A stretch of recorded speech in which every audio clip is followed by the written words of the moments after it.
On February 24th, 2017, 28-year-old Shannon Graves sat on the couch watching TV with her boyfriend in her apartment in Youngstown, Ohio. Shannon changed the channel, and right away she could see that her boyfriend, who was a man in his early 30s named Arturo Novoa, looked annoyed by what she wanted to watch, so she flipped the channel to something else. Then Shannon glanced over at Arturo, but he still looked annoyed. Shannon sighed, trying her best to keep her cool. It was not that long ago that sitting on the couch with Arturo would have made for a relaxing evening at home. But now, every time the two were around each other, they just seemed to argue about everything, even meaningless stuff like what to watch on TV. Shannon put the remote down and then leaned back on the couch and didn't say anything. She hoped that maybe if she just sat there in silence, they could avoid a fight.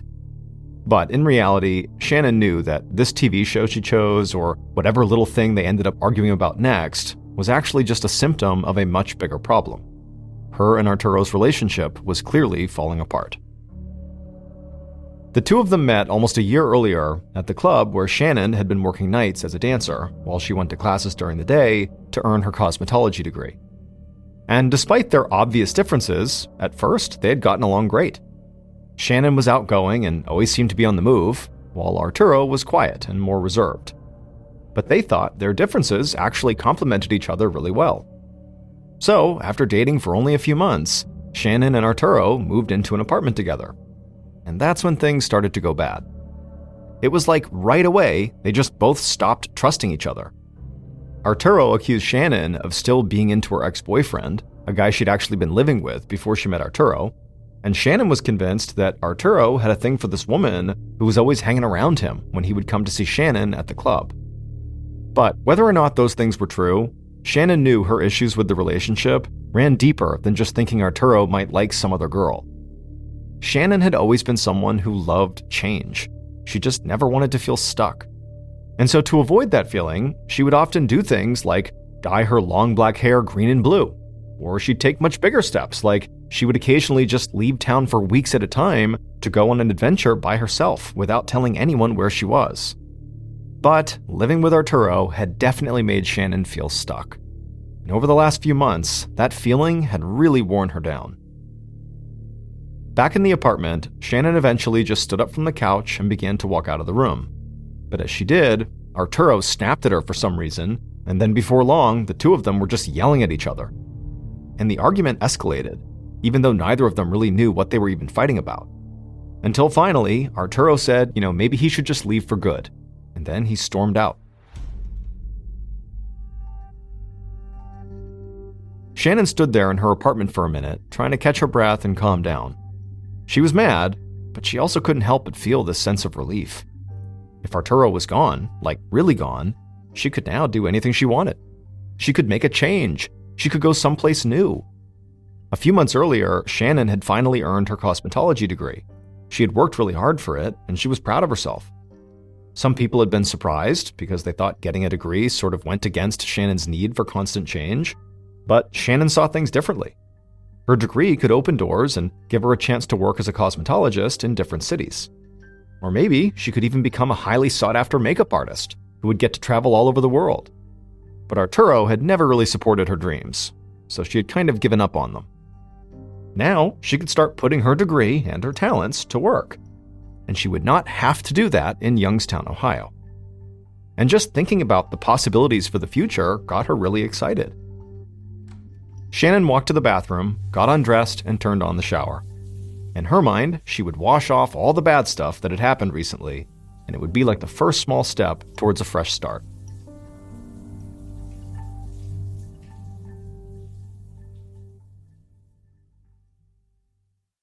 On June 22, 2017, so 4 months after Shannon and Arturo had their big fight, Detective Mike Lambert of the Youngstown Police Department looked up from his desk, and he saw a uniformed police officer standing there with a woman who looked very pale and worried. Detective Lambert asked how he could help. The woman said her name was Debbie DePaul, and she needed to file a missing persons report. She said that nobody had seen or talked to her younger half-sister, Shannon Graves, in 4 months. A confused look came across Lambert's face, and for a second he thought he must have misheard her. And so he asked her again, how long has it been since anybody talked to your half-sister? and Debbie repeated herself and said again it had been 4 months. This blew Lambert away. In all his time as a detective, he'd seen family and friends typically file missing persons report, if anything, too soon, like before they really needed to, not 4 months after the fact.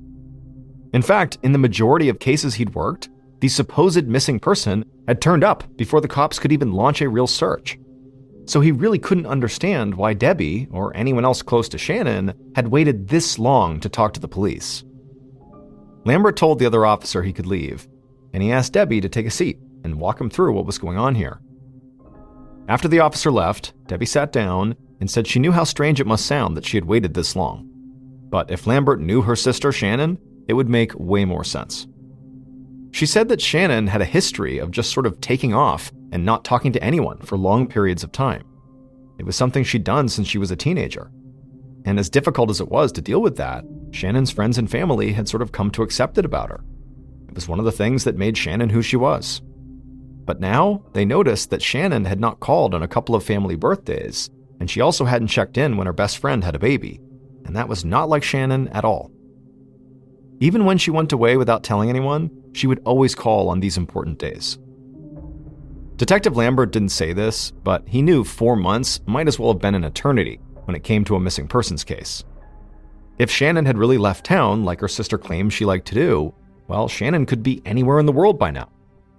But Lambert figured he would just start his investigation the same way he would if Shannon had only been missing for a few days.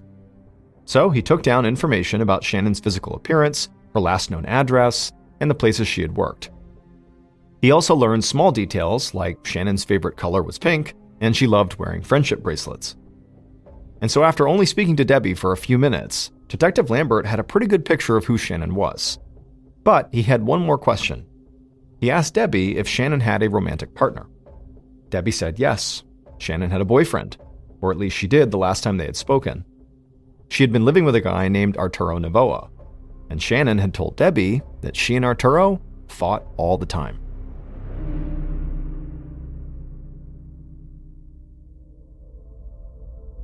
The following day, Detective Lambert sat down with Arturo in a small interview room at the station.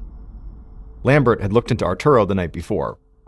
He knew Arturo had a couple of minor run-ins with the police, but nothing big, and he had no record of violent crimes or anything like that.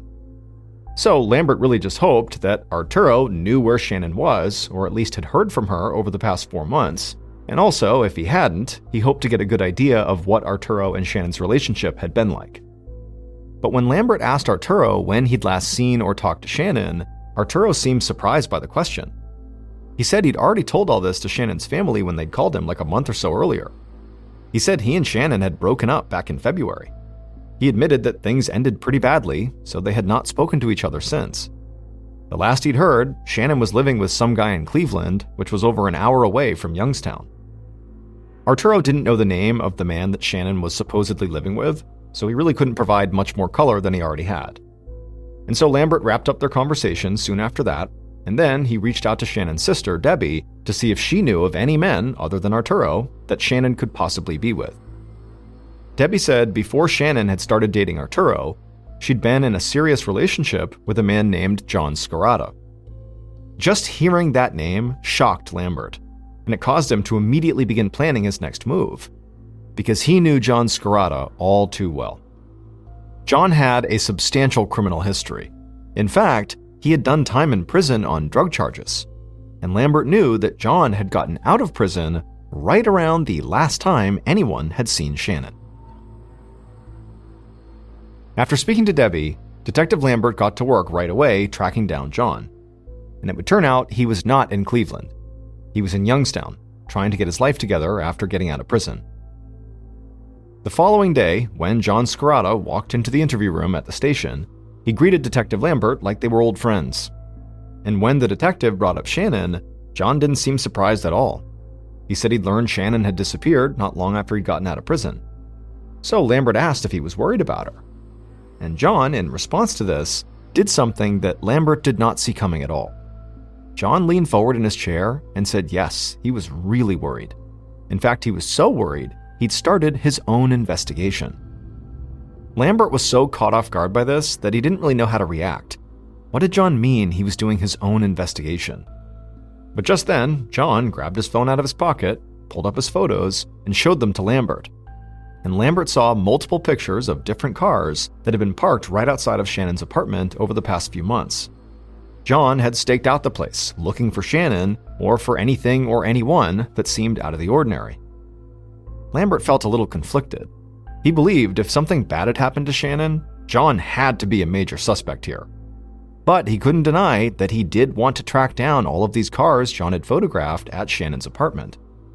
So ultimately, Lambert did get the license plate numbers of all the cars, and he told John to stop staking out Shannon's place and to just let the police do their jobs. John said he totally understood. He just wanted to find Shannon and make sure she was okay. Detective Lambert knew John had connections to the criminal world of Youngstown, Ohio, so there really was a chance that John thought he was the best person to find Shannon, a woman he claimed to still be in love with.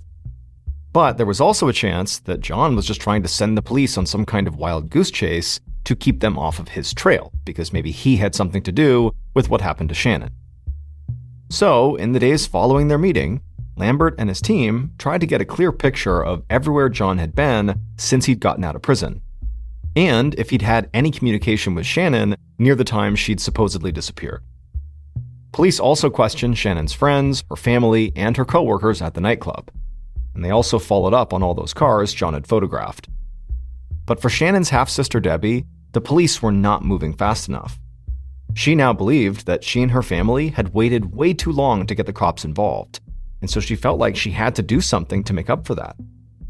So, in late June, about a week after she had filed the missing persons report, Debbie knocked on the door of a house in Youngstown that looked pretty much like all the other houses around it, except for the sign in the window that advertised psychic readings. A woman with a soft smile opened the door and led Debbie down a hallway to a small dark room. The woman told Debbie she was a psychic medium, which meant she claimed to be able to communicate with spirits or the deceased, and then was able to relay their messages to the living. Debbie sat down at a table with the medium and described Shannon and talked about how she'd been missing for months. The medium closed her eyes and listened carefully, and after a moment, she told Debbie she could see something: a bridge. Now, this medium didn't know exactly which bridge this was, but she was sure it was not far away from here. And somehow, this bridge had to be connected to Shannon's disappearance. Debbie left the medium's house and immediately called a friend of hers and told her what the medium had said.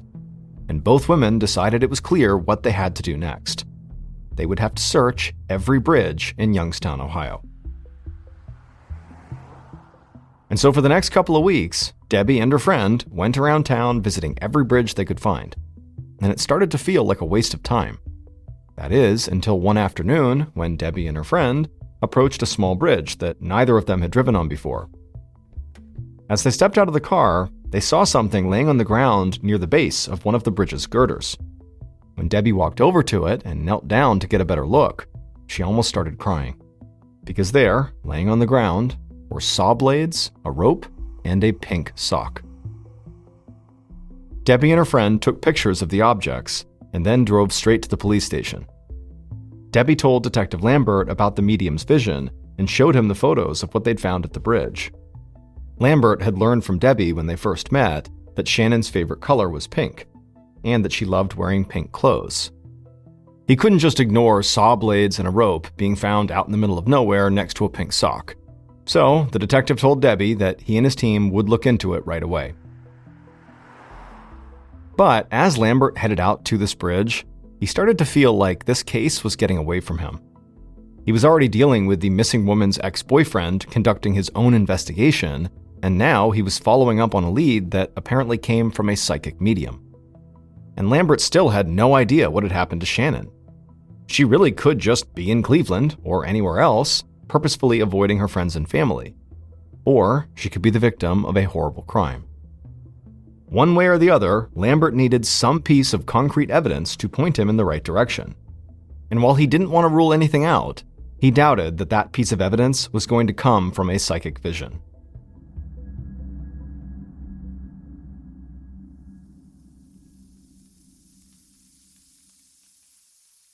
About a month later, on the afternoon of July 29th, a woman was making Italian food at her house in a small town just a few miles from Youngstown. As she cooked, she looked down at the food she was making, and suddenly she got mad at herself. She realized she didn't have enough meat to make the meatballs she was planning to serve with this meal. She thought about taking a quick trip to the grocery store, but then she remembered something. So she called out to her husband in the next room and told him to keep an eye on the stove. She left the kitchen and walked down a set of old wooden steps into the basement. She passed by their washer and dryer and walked over to a white, rectangle-shaped chest freezer that was standing up against the wall. Now, this woman knew there was meat inside this freezer, and she could use it to make her meatballs. But there was a problem. The freezer had a padlock on it. But the woman was undeterred. She grabbed a nearby screwdriver off a work table and used it to pry the entire metal latch that the lock was connected to off the freezer.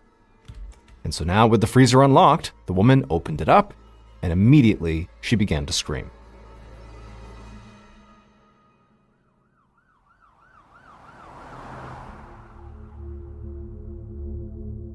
At about 5:30 that afternoon, 2 hours after that woman had looked inside the freezer, crime scene investigator Tony Marzullo walked down the stairs into the married couple's basement.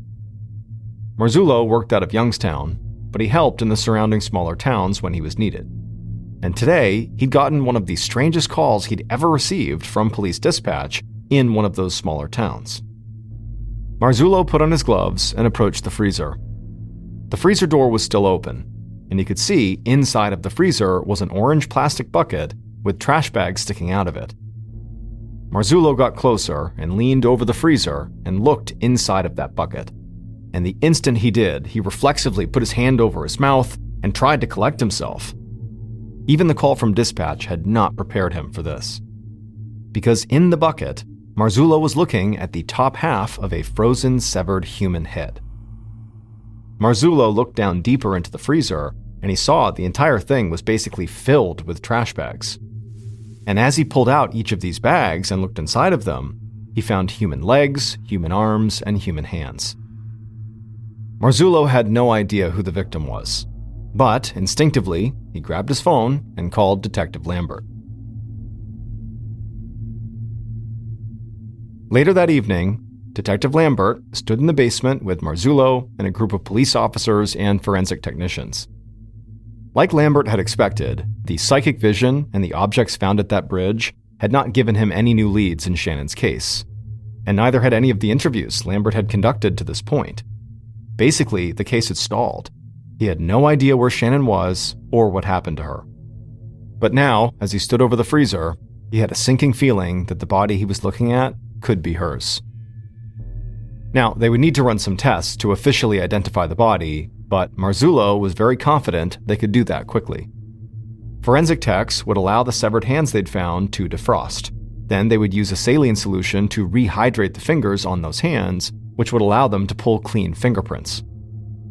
While Lambert waited for those results, he interviewed the married couple who lived at the house to try to figure out how a dismembered body had wound up in their basement. The couple proved to be extremely cooperative. They said that freezer was not theirs. A friend had asked to store it in their house because the electricity in his house had been cut off, and he didn't want the meat in the freezer to go bad. When their friend had brought it over, they did think it was odd that the freezer had a padlock on it, but they'd assumed the freezer door just didn't stay shut on its own, so their friend must have locked it just to make sure the meat inside stayed frozen. The woman went on to tell Lambert that the only reason she had broken into the freezer is because she really wanted to make meatballs. Lambert thought the story was definitely strange, but none of it sounded untrue. So he asked who was this friend who gave them the freezer. They said his name was Anthony Gonzalez, but he was trying to become a hip-hop star, so sometimes he went by the name Tony G. That night, Lambert began his search for Anthony Gonzalez, aka Tony G. But despite it seeming like a pretty common name, he could not find a single Anthony Gonzalez living in Youngstown.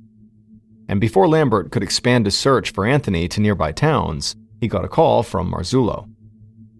Marzullo told him the lab had successfully pulled fingerprints from the now defrosted hands they'd found, and they were able to officially identify the victim. The body in the freezer was Shannon Graves. Now that police had finally found Shannon's body, and this had become a homicide investigation, news of the grisly discovery in the basement spread across Youngstown. And in the days following the discovery, Detective Lambert got an unexpected visitor at the station. Shannon's ex-boyfriend, John, had returned. John had heard about Shannon's body, and he admitted right off the bat to Detective Lambert that despite what he'd promised him, he said he had not actually given up his own investigation into Shannon's case. And in fact, now he had discovered something huge. John heard from a friend of his about a house party that had taken place a few months earlier. And at this house party, a man named Andrew Herman had been burning some of Shannon's stuff in a huge bonfire. With help from John, Detective Lambert and several other investigators found their way to the house where this party had taken place. And as soon as they got out of their cars, they could see the remnants of a bonfire in the front yard. There was a big pit filled with ashes and big pieces of wood around it that looked like they'd been used for seating. Lambert and a crime scene investigator walked across the dying grass in the front yard. They put on their gloves and began sifting through the large pile of ashes. And they found what looked like charred clothing and some burned pieces of plastic. But to their utter shock, it looked like one object had survived the fire and remained almost perfectly preserved. And as Lambert bent down and pulled this object out of the ashes, he almost couldn't believe it. Because of all the possible things he could have found, this was like the perfect clue. The object was a friendship bracelet with small plastic beads strung on it that spelled out Shannon. There was no doubt that John had been right. Somebody had been burning Shannon's things. Investigators headed back to the station with this new piece of evidence, and Lambert set up a meeting with Andrew Herman, the man John said had been burning Shannon's things. But John warned Lambert to watch out, because Andrew was a total psychopath. A guy who was into black magic and who worshipped the serial killer cannibal Jeffrey Dahmer. On August 7th, 2017, so about a week and a half after the discovery of Shannon's body, Detective Lambert led Andrew into an interview room. And Lambert had to admit that Andrew was not anything like what he'd expected. Andrew wore a well-fitted suit and tie, and his hair was short and neatly combed. He looked way more like a guy who worked at a bank than somebody who was into black magic and serial killers. But Lambert knew the way this guy was dressing didn't prove anything, one way or another. Detective Lambert told Andrew right away that they had gone to the site of the house party and discovered a friendship bracelet inside of a fire pit that they were sure belonged to Shannon Graves, and that they'd heard Andrew was the one trying to burn it. Andrew nodded and said, yep, the bracelet was Shannon's, and he was trying to burn it. And he also admitted that he and a couple other people had also burned some of Shannon's other things at that party. Lambert just looked at him and said it seemed very suspicious that they had burned the belongings of a woman who'd recently been found brutally murdered. But Andrew did not flinch. In a perfectly calm voice, he said they had burned the stuff as a favor for a friend, Anthony Gonzalez. Now, Detective Lambert did not react to what he was hearing, but inside, after hearing that name, he felt like he was about to lock up this investigation.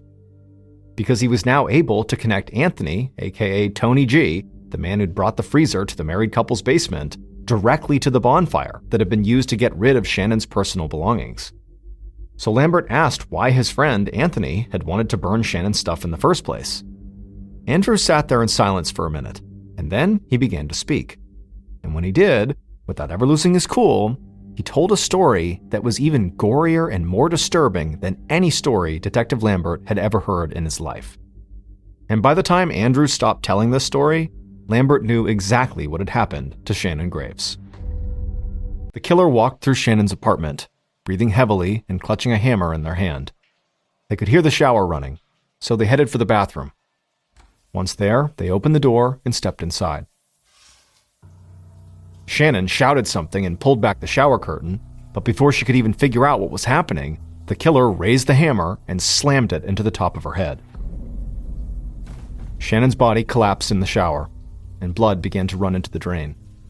As for the killer, they continued to swing the hammer over and over again into Shannon's head. Her body twitched and then eventually stopped moving. She was dead in the shower. The killer turned off the water and just stood there for a second, staring down at what they'd done. and for the first time, they realized that killing Shannon was actually just the beginning. Now they had to get rid of her body. The killer rushed to the kitchen, found trash bags, and came right back. They opened up a bathroom cabinet, grabbed an electric razor, and turned it on. Then they leaned into the shower and shaved Shannon's head, believing this would help disguise her identity. When they were finished, the killer put the razor back, opened one of the trash bags, and awkwardly pulled Shannon's body out of the shower onto the bathroom floor. They tried to stuff Shannon into the trash bag, but quickly realized that was never going to work. So they tried to wrap the trash bag around her, but that failed too. The bag just wasn't big enough. The killer started to panic. They knew they had not thought this through. So they grabbed their phone and called their girlfriend. A few minutes later, there was a knock at the door. The killer opened it and quickly led their girlfriend into the bathroom and showed her Shannon's body. The girlfriend did her best to stay calm. She said after dark, they could move Shannon's body to her place and figure out what to do with it from there. So the killer and their girlfriend spent a couple of hours in Shannon's apartment just kind of waiting around with Shannon's dead body only a few feet away. Not long after sunset, the killer and the girlfriend grabbed Shannon's clothes off the bathroom floor, they took her purse, and then did their best to wrap Shannon's body up in trash bags. Then they carried her body and her belongings out into the darkness and put everything into the trunk of the girlfriend's car. They drove to the girlfriend's house and brought Shannon's body inside and laid it in the bathtub. Then the killer called the one friend they thought could help. And later that night, that friend arrived with a fully formed plan and a machete. The killer, the girlfriend, and the friend of the killer spent the entire night dismembering Shannon's body. At some point, the friend told the killer to order sulfuric acid online and to set up a delivery at a bulk store nearby. In the meantime, the friend gathered up all of Shannon's stuff the group had in their possession and went to a house party, where they knew there was going to be a big bonfire, and they burned everything. Not long after that, the sulfuric acid arrived at the bulk store. Killer picked it up, and the three of them covered the now dismembered body parts in the sulfuric acid, hoping to melt Shannon's skin down to the bone. But they soon discovered a problem. In an effort to save money, the killer had bought off-brand sulfuric acid, and it just was not doing the trick. Large parts of Shannon's body were disintegrating in the acid, but not all of it was. So the friend took the machete and started hacking away even more at Shannon's body, while the killer went out and bought a chest freezer. And eventually, the three of them were able to get Shannon's body parts into trash bags and a bucket, and they crammed all of that into the freezer and locked it. And at that point, the killer's friend, who made a point of studying serial killers, believed they had completely covered their tracks.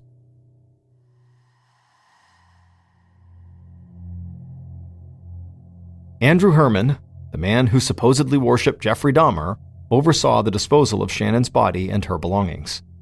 And his friend, Anthony Gonzalez, who also went by his hip-hop name Tony G, murdered Shannon. But it would turn out Anthony Gonzalez and Tony G, those two names, were both aliases. Anthony, aka Tony G, was actually Shannon's boyfriend, Arturo Novoa. On the night that he and Shannon had fought and he stormed out, Arturo did not leave for good. Instead, he came back, grabbed a hammer, and killed Shannon. But Arturo had not thought the murder through. So after it was done, he called his other girlfriend, the woman who Shannon had seen him hanging around with at the nightclub, for help. This girlfriend, who knew Arturo by his alias, Anthony Gonzalez, was very devoted to him and was willing to do whatever it took to protect him, which is why she was willing to help dispose of Shannon's body.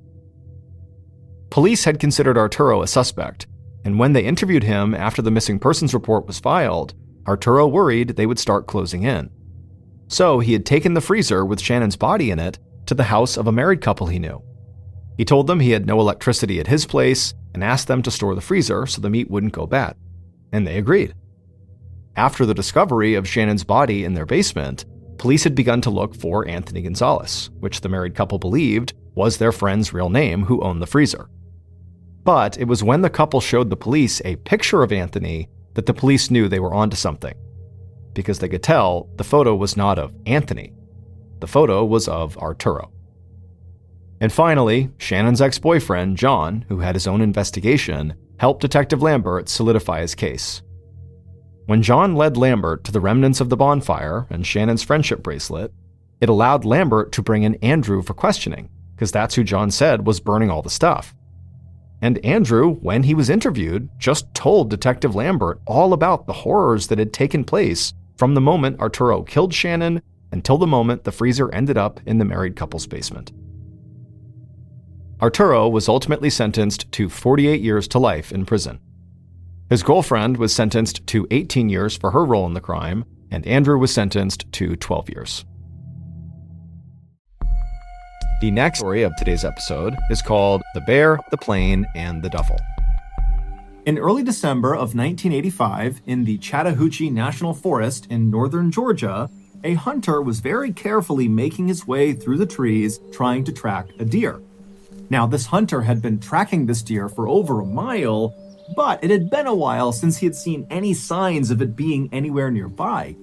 And as this hunter continued to creep along, he became increasingly aware of how loud each of his steps were, because the ground all around him was covered in dry leaves, and so every step he was taking was creating a loud crunching sound.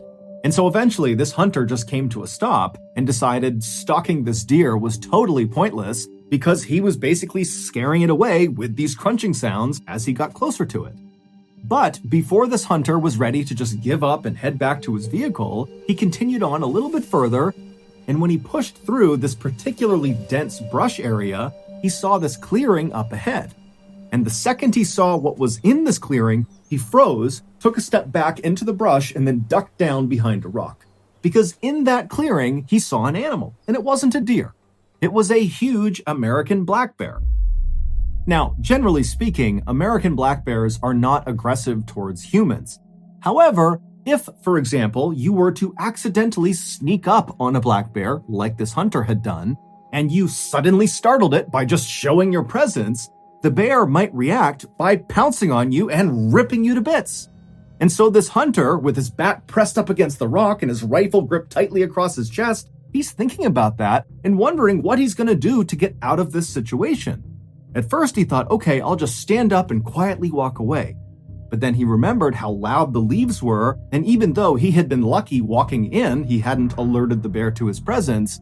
On the way out, he was worried he wouldn't be so lucky that those leaves would alert the bear to his position. And so the hunter began thinking, okay, well, what if I just stand up and start shooting at this bear?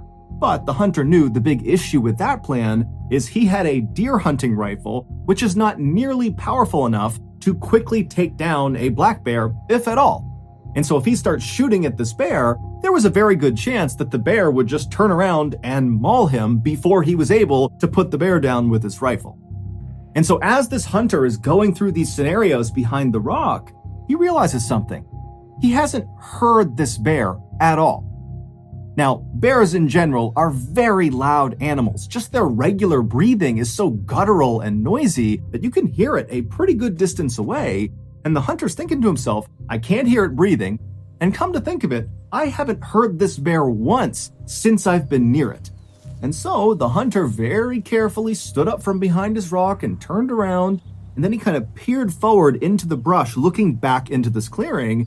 And when he spotted the bear again, he realized immediately the bear was dead. The bear was kind of slumped forward and its body almost looked like a deflated balloon. The hunter was so relieved, he almost started laughing. And so he stepped out from behind his rock and he made his way through the brush into the clearing to get a better look at this bear. And when the hunter was right over the top of this bear looking down at it, something immediately struck him as very odd. This bear was far too young to have died of natural causes. However, after this hunter kind of poked and prodded the bear and lifted it up on either side to try to look underneath it, he couldn't see any visible injuries. It was like this bear had just randomly dropped dead. But the hunter didn't spend much time thinking about what happened to this bear. Instead, he thought to himself, there has to be some sort of logical explanation for what killed it. And with one last look at the bear on the ground, the hunter turned around and began the long walk back through the woods back to his vehicle. It would turn out there was an explanation for what happened to that bear. However, it was anything but logical. But to get to that non-logical explanation, we first have to go back in time.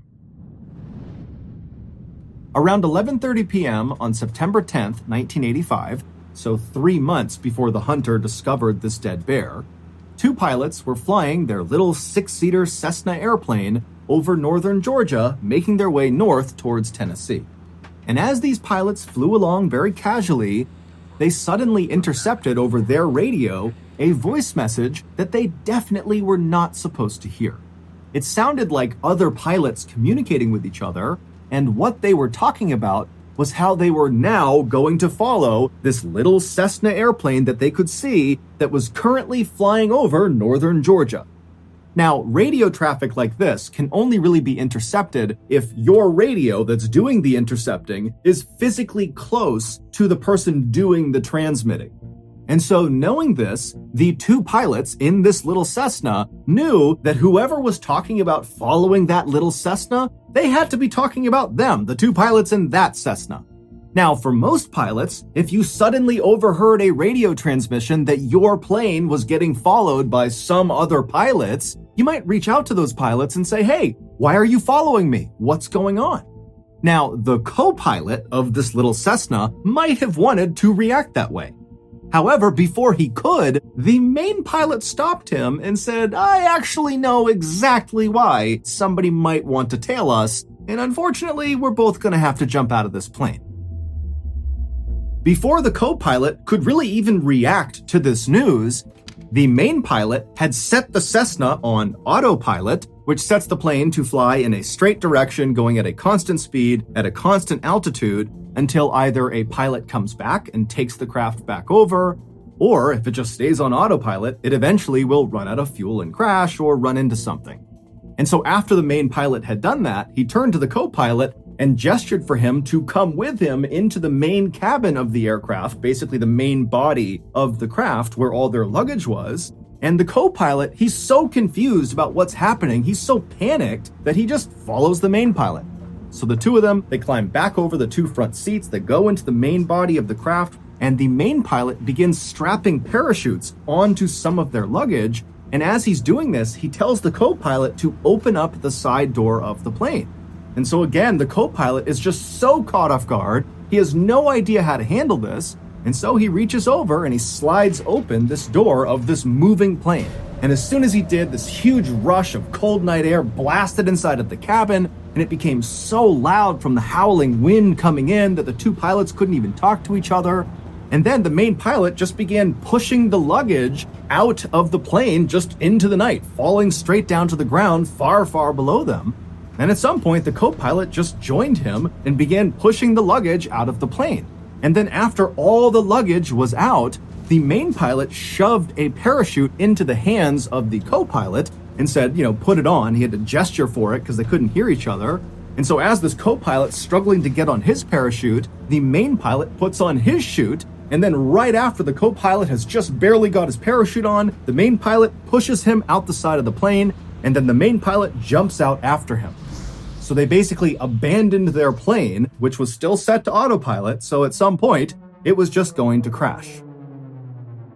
About 5 hours later, in a suburb of Knoxville, Tennessee, an 85-year-old man named Fred Myers was just waking up. Fred always got up before sunrise. It was part of his daily routine. He would wake up, he would get dressed, he would wash and shave his face, and then he would sit down and read the local newspaper. This simple routine was actually very important to Fred because recently he had been diagnosed with Alzheimer's disease, which is a progressive disease that destroys memory. And so having this sort of set routine helped him manage his symptoms. Basically, at least in the morning, he could go into autopilot and go through this routine and not get confused. However, on this particular morning, something would happen that would leave Fred more confused than he had ever been in his entire life.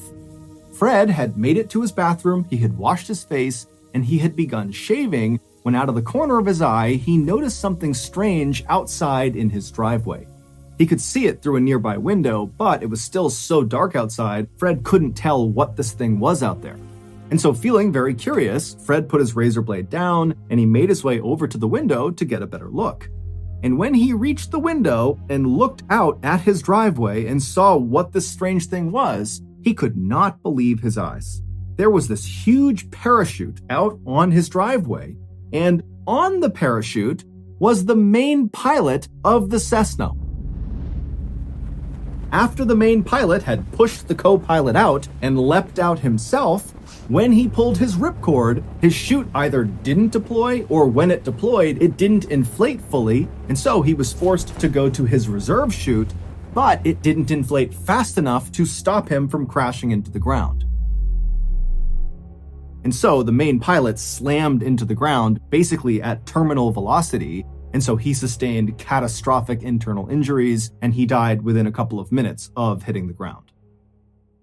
Fred was so stunned and confused at what he was looking at that without saying a word, he just turned away from his window and walked over to his phone and called the police, shaving cream still on his face. When the police arrived at Fred's house that morning, they were expecting to see a dead recreational skydiver on Fred's property. But when they walked up the driveway and saw the dead man for themselves, they knew right away this was not some recreational skydiver. He actually looked more like a soldier. He was wearing a bulletproof vest over some camouflage fatigues, and he had night vision goggles strapped to his head. But the dead man's shoe choice made the police think this guy could not possibly have been military, because on this guy's feet were not military-style combat boots like you would expect with the rest of his getup. Instead, he was wearing loafers, specifically Gucci loafers, so very expensive designer shoes. And so the police are thinking to themselves, who the heck was this guy, and what was he doing? The police would figure that out. However, first, we have to fast forward 2 months to late November 1985, so roughly 2 weeks before that bear was discovered by that hunter in Chattahoochee National Forest. Now, at this point in late November, that black bear was alive and well and living a typical black bear life in the Chattahoochee National Forest, which meant he mostly spent his time wandering around the woods looking for something to eat. And on this particular day in November, the bear was doing just that when out of the corner of his eye, he spotted something strange lying on the forest floor. It was one of the pieces of luggage that the two pilots had pushed out of their plane. It was this big, heavy duffel bag. Now, the bear had no idea if this duffel bag contained food, but the bear was optimistic, so it meandered its way over and began pawing at the bag with its massive claws, and pretty much immediately, his claws tore open a hole in this bag. And suddenly, the air all around this bear was filled with this glorious, flowery smell. So the bear put its nose directly into this rip in the bag and began sniffing and licking the contents of this bag. And apparently, the bear just loved it because it ate whatever was inside of the bag, all of it. And when he was done, the bear felt so good, he was so full of energy that he just started sprinting in a straight direction.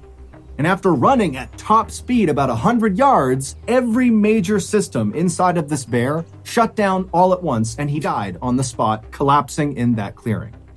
And then, about 2 weeks later, that hunter walked into the Chattahoochee National Forest and discovered this dead bear. And then, within 24 hours, the hunter was back home, and he told one of his friends about discovering this dead bear.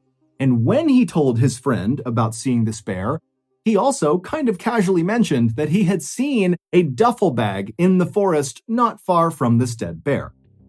Now, to understand what this friend did next, you need some context.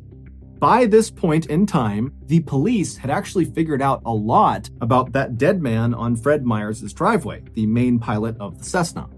They knew he was a 40-year-old man named Andrew Thornton who had served in the U.S. Army as a paratrooper. But after getting out of the service, he had kind of gone astray in his life and become a big-time smuggler of illegal goods. The police had also figured out by this point that Andrew, along with a co-pilot, had been the people flying that Cessna that eventually was found crashed into a mountainside in North Carolina. The co-pilot had survived the jump out of the Cessna, and so the police tracked him down, and they very quickly realized this co-pilot was really just a victim of Andrew. Andrew had told this guy they were just going to fly to the Bahamas for a vacation. And so when that plan completely evaporated, and suddenly Andrew is barking orders at this guy to open up the plane and push the luggage out and jump out, the co-pilot said he just totally panicked and just started doing whatever Andrew wanted. And so this guy was just totally terrified, and really all he could offer police was just to confirm that, yup, Andrew was the main pilot, and yes, we really did push his luggage out of the side of the plane over some forest in northern Georgia. The police believed the co-pilot and did not charge him with any crime. The police would go and search all over northern Georgia, and they would find the majority of the missing bags. However, they knew they were still missing some, and they knew they really needed to recover them.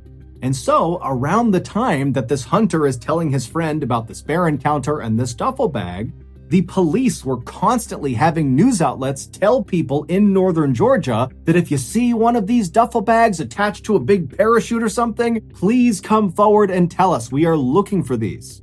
And so the hunter's friend thought, you know what? That duffel bag he mentioned out in Chattahoochee National Forest, which is in northern Georgia, might be one of those bags. And so the friend called authorities.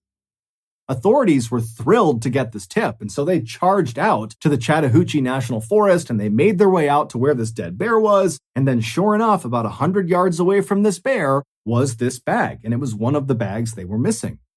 Except the bag was empty. Because, as we already know, that black bear had eaten everything inside of this bag. And as you might have guessed, that bag, along with every other bag that had been cast out of the Cessna that night, was full of cocaine. Because Andrew was a drug smuggler. And on the night he and his co-pilot leapt from the Cessna, he was trying to smuggle 900 pounds of cocaine from South America into the United States. That transmission that Andrew and the co-pilot suddenly overheard on their radio as they were cruising along in their Cessna was the sound of federal agents within the U.S. Customs and Border Protection Agency who had been tipped off about Andrew's big drug run, and so they really had sent 2 planes to go follow him and potentially intercept him. And so the authorities standing in the Chattahoochee National Forest looking down at this empty duffel bag had no idea where the cocaine went that was supposed to be inside of it. But on a hunch, they decided to bring the body of the dead black bear back with them and perform an autopsy on it. And sure enough, during this autopsy, the medical examiner would open up the bear's stomach, and the examiner would say the stomach was, quote, packed to the brim with cocaine, thus ending the mystery of how this bear died. It died from a massive, massive cocaine overdose. But the bear's story did not end there. Normally, after an animal is autopsied, they are cremated. But for some reason, this medical examiner decided not to do that, and instead, he had the bear taxidermied, and then he gifted this taxidermied bear to the Chattahoochee River National Recreation Area. And then from there, the bear changed hands many times. Over the next 2 decades, no one knows exactly who had the bear and for what reason, but there were reports that at least at one point it was stolen from a storage facility, and then it was sold at a pawn shop, and then at some point the bear was in the possession of famous country singer Waylon Jennings, and then finally the bear found its forever home. Today, the bear is on display at the Kentucky Fun Mall in Lexington, Kentucky, and around its neck is a placard that reads, "Cocaine Bear." One day in March of 2012, a 5-year-old girl named Maria sat on the floor of her kitchen in a city in northeast Brazil, eating an empada and watching her aunt cook some stew. An empada is very similar to the empanada in that it is a pie filled with meat, but the empada is the Brazilian version of that pie. Maria's family was actually known for their cooking, specifically their empadas. In fact, at this very moment, Maria's mother was out selling their famous empadas on street corners and in bars and local restaurants. Now, the family got by okay this way, but despite their notoriety around these empadas, they really wanted more. They wanted their family name to be respected, to be powerful. And so to try to make that happen, Maria's family basically worked 24/7. Not just on making empadas, but basically in looking for ways to kind of grow and expand the family name. In fact, while Maria was sitting on the kitchen floor, she could hear her father in the other room working. And the reason she knew he was working is because periodically she could hear him yell out with excitement. He was basically sitting there coming up with ideas of how he could make the family name even bigger and better. And when he had a good idea, he would shout out and be like, "Oh, I found it!" And in addition to constantly sort of brainstorming for ideas of how to become rich and powerful, Maria's father also was an author, and he was writing a book that he was convinced was going to be another thing that would kind of ratchet their family up the social hierarchy. But because Maria's mother and father and basically everybody in her family were so completely immersed in work all the time, it meant they didn't really pay much attention to her. And so most of the time, Maria was just kind of on her own, usually playing in the kitchen or playing in the backyard. Just then, the front door opened and in walked Maria's mother, and she was grinning ear to ear. Not only because she now had an empty tray, meaning she had sold all her empadas, but also she had brought someone along that she was really excited to introduce to Maria. Maria's mom stepped all the way into the kitchen, and right behind her was this young woman. And Maria's mother pointed at this young woman and then gestured for Maria to come over and say hi. And she told Maria that this young woman wants to become her new nanny. And so you guys can play together all the time while me and your father are out doing our work. Maria stood up and gave a shy smile to the young woman, but she wasn't sold that this woman actually would become her nanny. Because in the past, there had been other women who had come by to be her nanny, and they didn't seem to last very long. And so Maria was not getting her hopes up. Still, Maria wanted to be friendly, so she walked over and, as a gesture of goodwill, she handed this woman her half-eaten empada. And the young woman took the empada and laughed and said, "Thank you." After that, Maria's mother told her to head on out back and go play by herself for a bit, while she and this new nanny hammered out the details of her new job. And she told Maria that as soon as they were done, the new nanny would come outside and join her and they could play together. And so Maria, who was always very obedient, did as she was told, and she headed out back and entertained herself. And the whole time, as she's just kicking rocks around and pulling grass up and just kind of doing what kids do, she kept looking back at the house, waiting for the nanny to come outside. But she didn't. And after a whole hour had passed by and still this new nanny had not come outside, Maria felt really bored. And so she went inside to go look for her. A month later, Maria was out in her backyard playing by herself like usual when she heard a commotion happening inside of her house. She looked over at the house and couldn't really tell what was going on, and then she heard the sound of her mother and her father and her aunt raising their voices like they were fighting with somebody, and then all of a sudden, these uniformed police officers came charging out the back door towards Maria. One of the officers came right up to her and asked her what her name was, and Maria was so scared, remember she's 5 years old here, that she didn't even know what to say, so she just stood there staring, being totally terrified. She had no idea what was going on. But, as these police officers would soon tell her, it would turn out her entire life was one big, horrific lie. Maria's father, George Silvera, was not actually her father, nor was Maria's mother, Isabel Silvera, her actual mother, nor was her aunt, Bruna Silva, actually her aunt. In reality, those three people were not related to Maria. They were instead members of a cult called the Cartel Sect. And all these three cult members cared about was impressing the members of the cult. When they thought about, making it big, their so-called family name becoming bigger and more powerful, that was all in relationship to the Cartel Sect. They wanted the members of this cult to look at them as the most powerful and important members of that cult. And the way they tried to do that was by performing the duties of this cult to the best of their abilities, better than anybody else in the cult. And so what did this cartel care about? Well, the literal purpose of the Cartel Sect was to eliminate women they deemed unclean in order to reduce and purify the world's population. And Maria's family, the mother, the father, and the aunt, had become very well versed at doing this. All those nannies that came around to see Maria, well, the reason they kept vanishing is because shortly after the mother, the father, and the aunt introduced them to Maria and said, "Oh, she's going to be your new nanny," they would shoo Maria out into the backyard, and then they would murder the nanny because this person had been deemed unclean. They would cut their throats and stab them to death.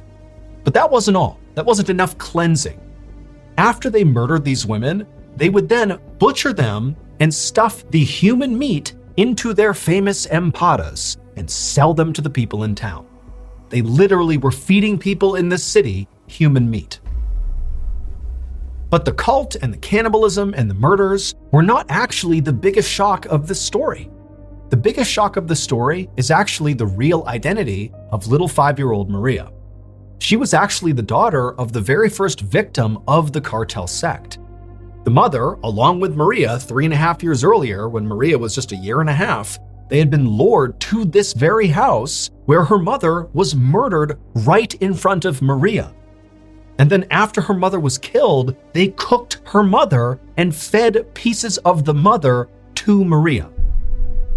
And ever since, they had just kept Maria and treated her like she was a member of the family, basically turning her into an unwitting cannibal. The existence of the cult and their hideous murders were ultimately discovered after they used one of the credit cards of their victims sometime in the spring of 2012. That's when all the cops rushed into the backyard and confronted Maria. George, Isabel, and Bruna, Maria's fake family, were convicted of 3 murders, including the murder of Maria's real mother, and they are currently serving what amounts to life sentences in Brazil. Police believe the actual number of women that they murdered is as many as 8. As for Maria, according to recent news articles, she was reunited with distant family. Maria is not her real name, that is a pseudonym to protect her identity.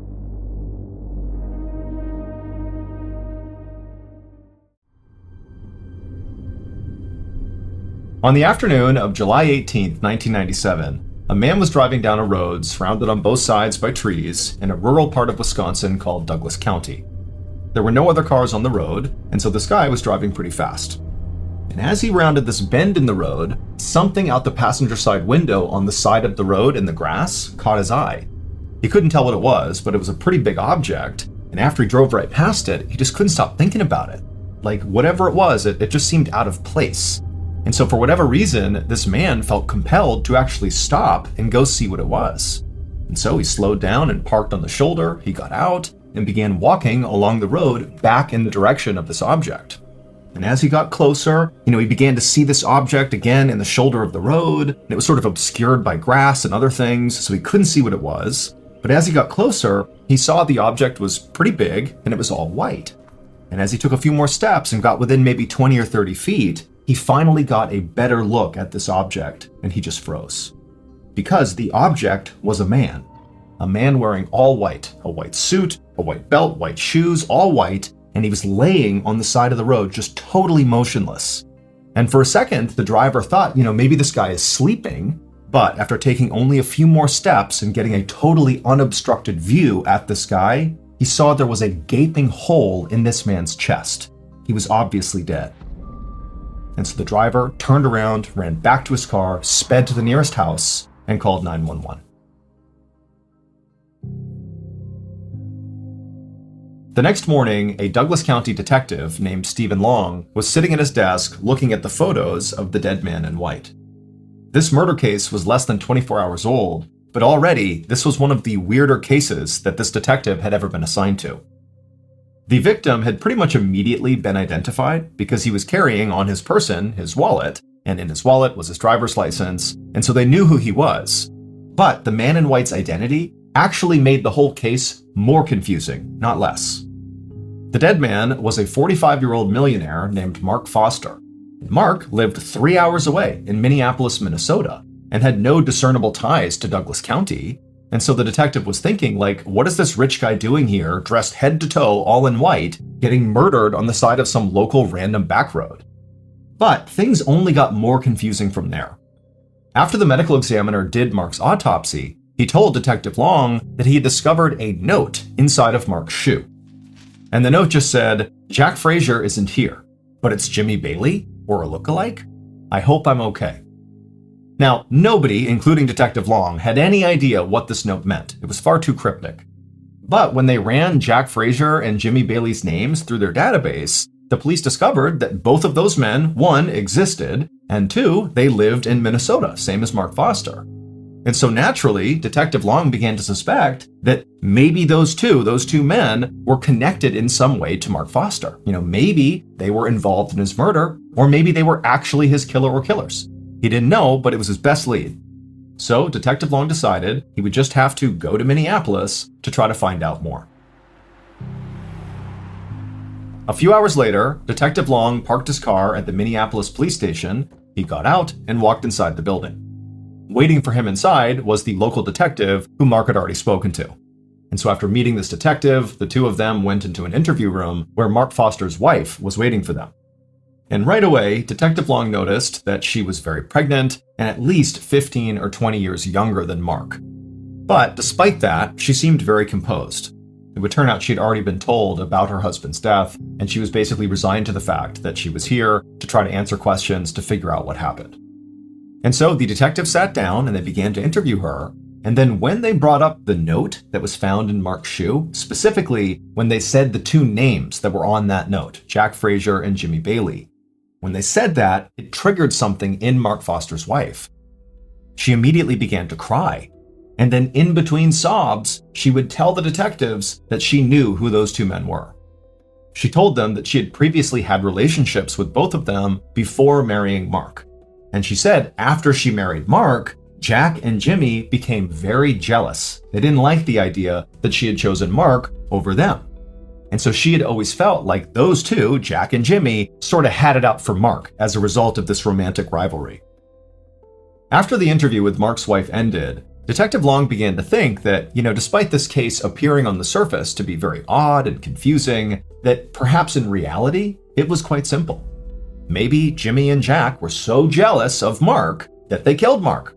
I mean, based on what Mark's wife had just told them in the interview about them being romantic rivals of Mark, and also the fact that that note was in Mark's shoe and named those two men, it certainly seemed very possible. But over the next couple of days that Detective Long began digging into this theory, that theory fell apart. Because it would turn out Jack Frazier and Jimmy Bailey had absolutely airtight alibis. They simply couldn't have been the killers. Now, Detective Long was obviously frustrated. He felt like he really had it here, but he was not deterred. He decided his next move would be to try to better understand his victim. To this point, he had already interviewed a lot of Mark's friends and family, but something he had not done yet was simply go to Mark's house and have a look around. So Detective Long got a search warrant, and on July 29th, roughly a week after Mark was killed, Detective Long, along with another detective, pulled up in front of Mark Foster's large 2-story home in the middle of a quiet suburban neighborhood.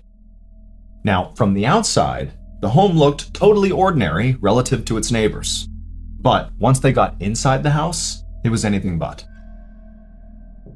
The detectives made their way up to the front door and knocked, and a few seconds later, Mark Foster's wife opened up the door and let them inside. And right away, Detective Long is looking around, and he's seeing all over the walls on the first floor of the house are these graphic pictures and paintings of naked people. And then in addition to that, on some of the coffee tables and various surfaces on the first floor, right when you walk in, are all these pornographic magazines and books everywhere. And Mark's wife didn't acknowledge any of it. She acted like it was completely normal to have all this stuff right in the front part of your house. And so the two detectives are looking at each other as, Mark's wife is leading them on this tour through the first floor. And at some point, Detective Long just said, "Hey, Mrs. Foster, why don't you have a seat on the couch and you just let us take a look around your house on our own?" And so she said, okay. She sat down on the couch, and then the two detectives, they left the living room, went back to the front of the house, and made their way upstairs. And once they got upstairs, they found the master suite, and there was all this bondage gear inside. There were leather straps attached to the bedposts, there was whips and handcuffs, there was also additional pornographic material in there. But, considering what the detectives had seen downstairs, this sort of felt on par for this house. And so after searching the other bedrooms and other rooms on the second floor and finding more pornographic material basically everywhere, the detectives found their way back to the hallway in the second floor, and they noticed there was a rope hanging down from the ceiling, and it was attached to the pull door that led to the attic.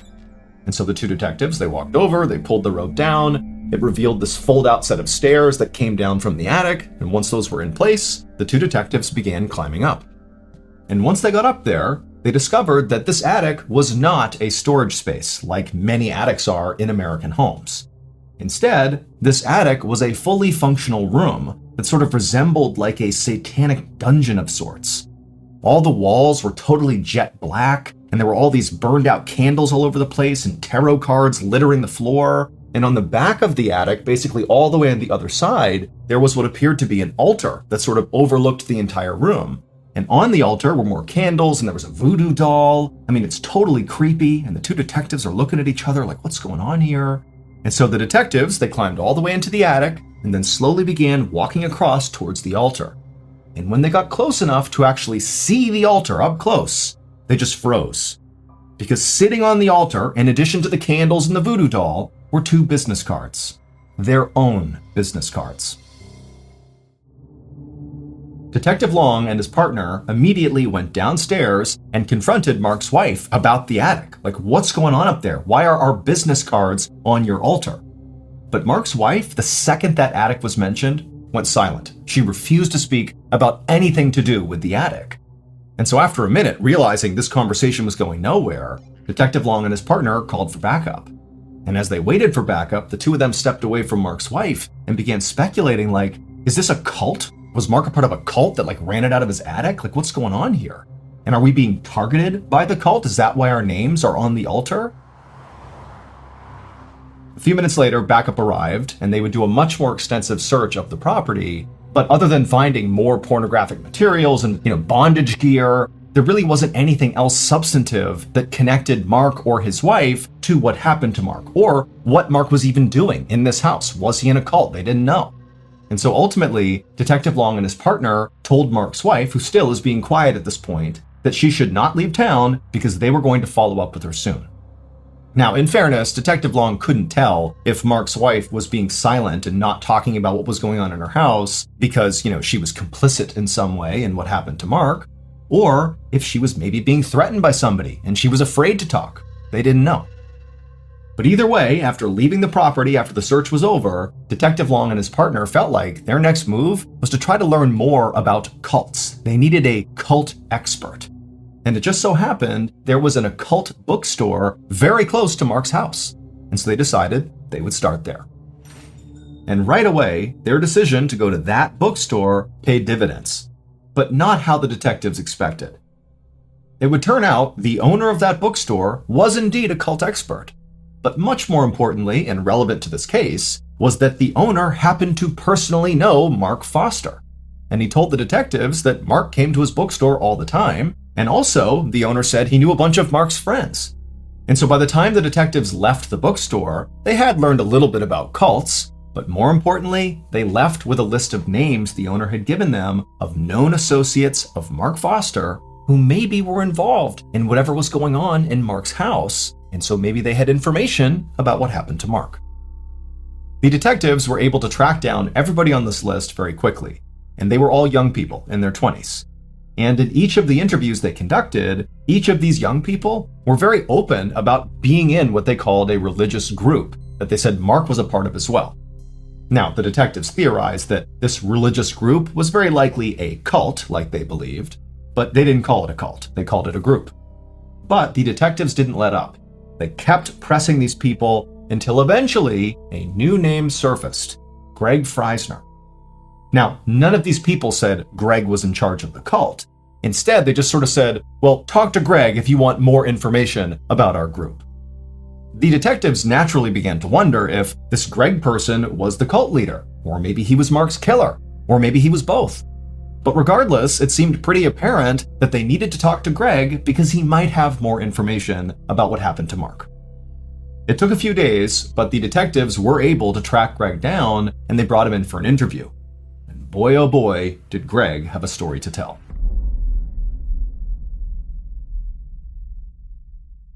Based on what Greg told the detectives, here is what happened to Mark on the day that he died, on July 18th, 1997.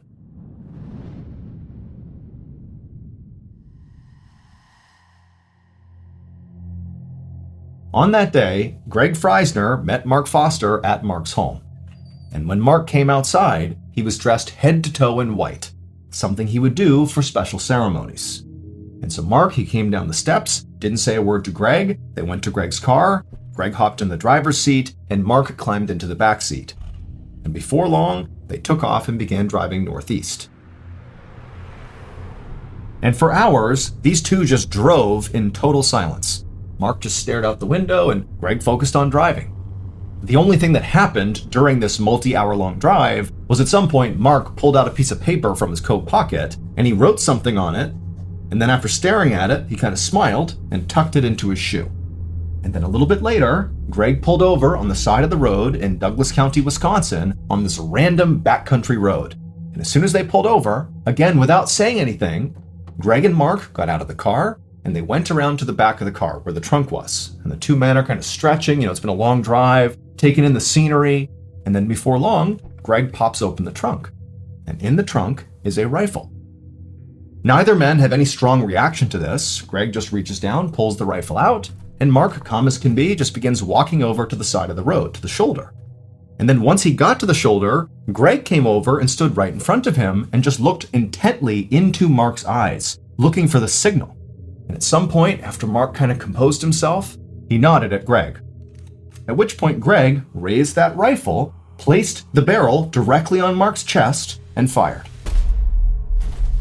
Mark crumpled to the ground, and he laid there for a second just moaning horribly, and Greg just stood over him watching until finally Mark went silent and died, at which point Greg casually went back to his car, got inside, and drove home.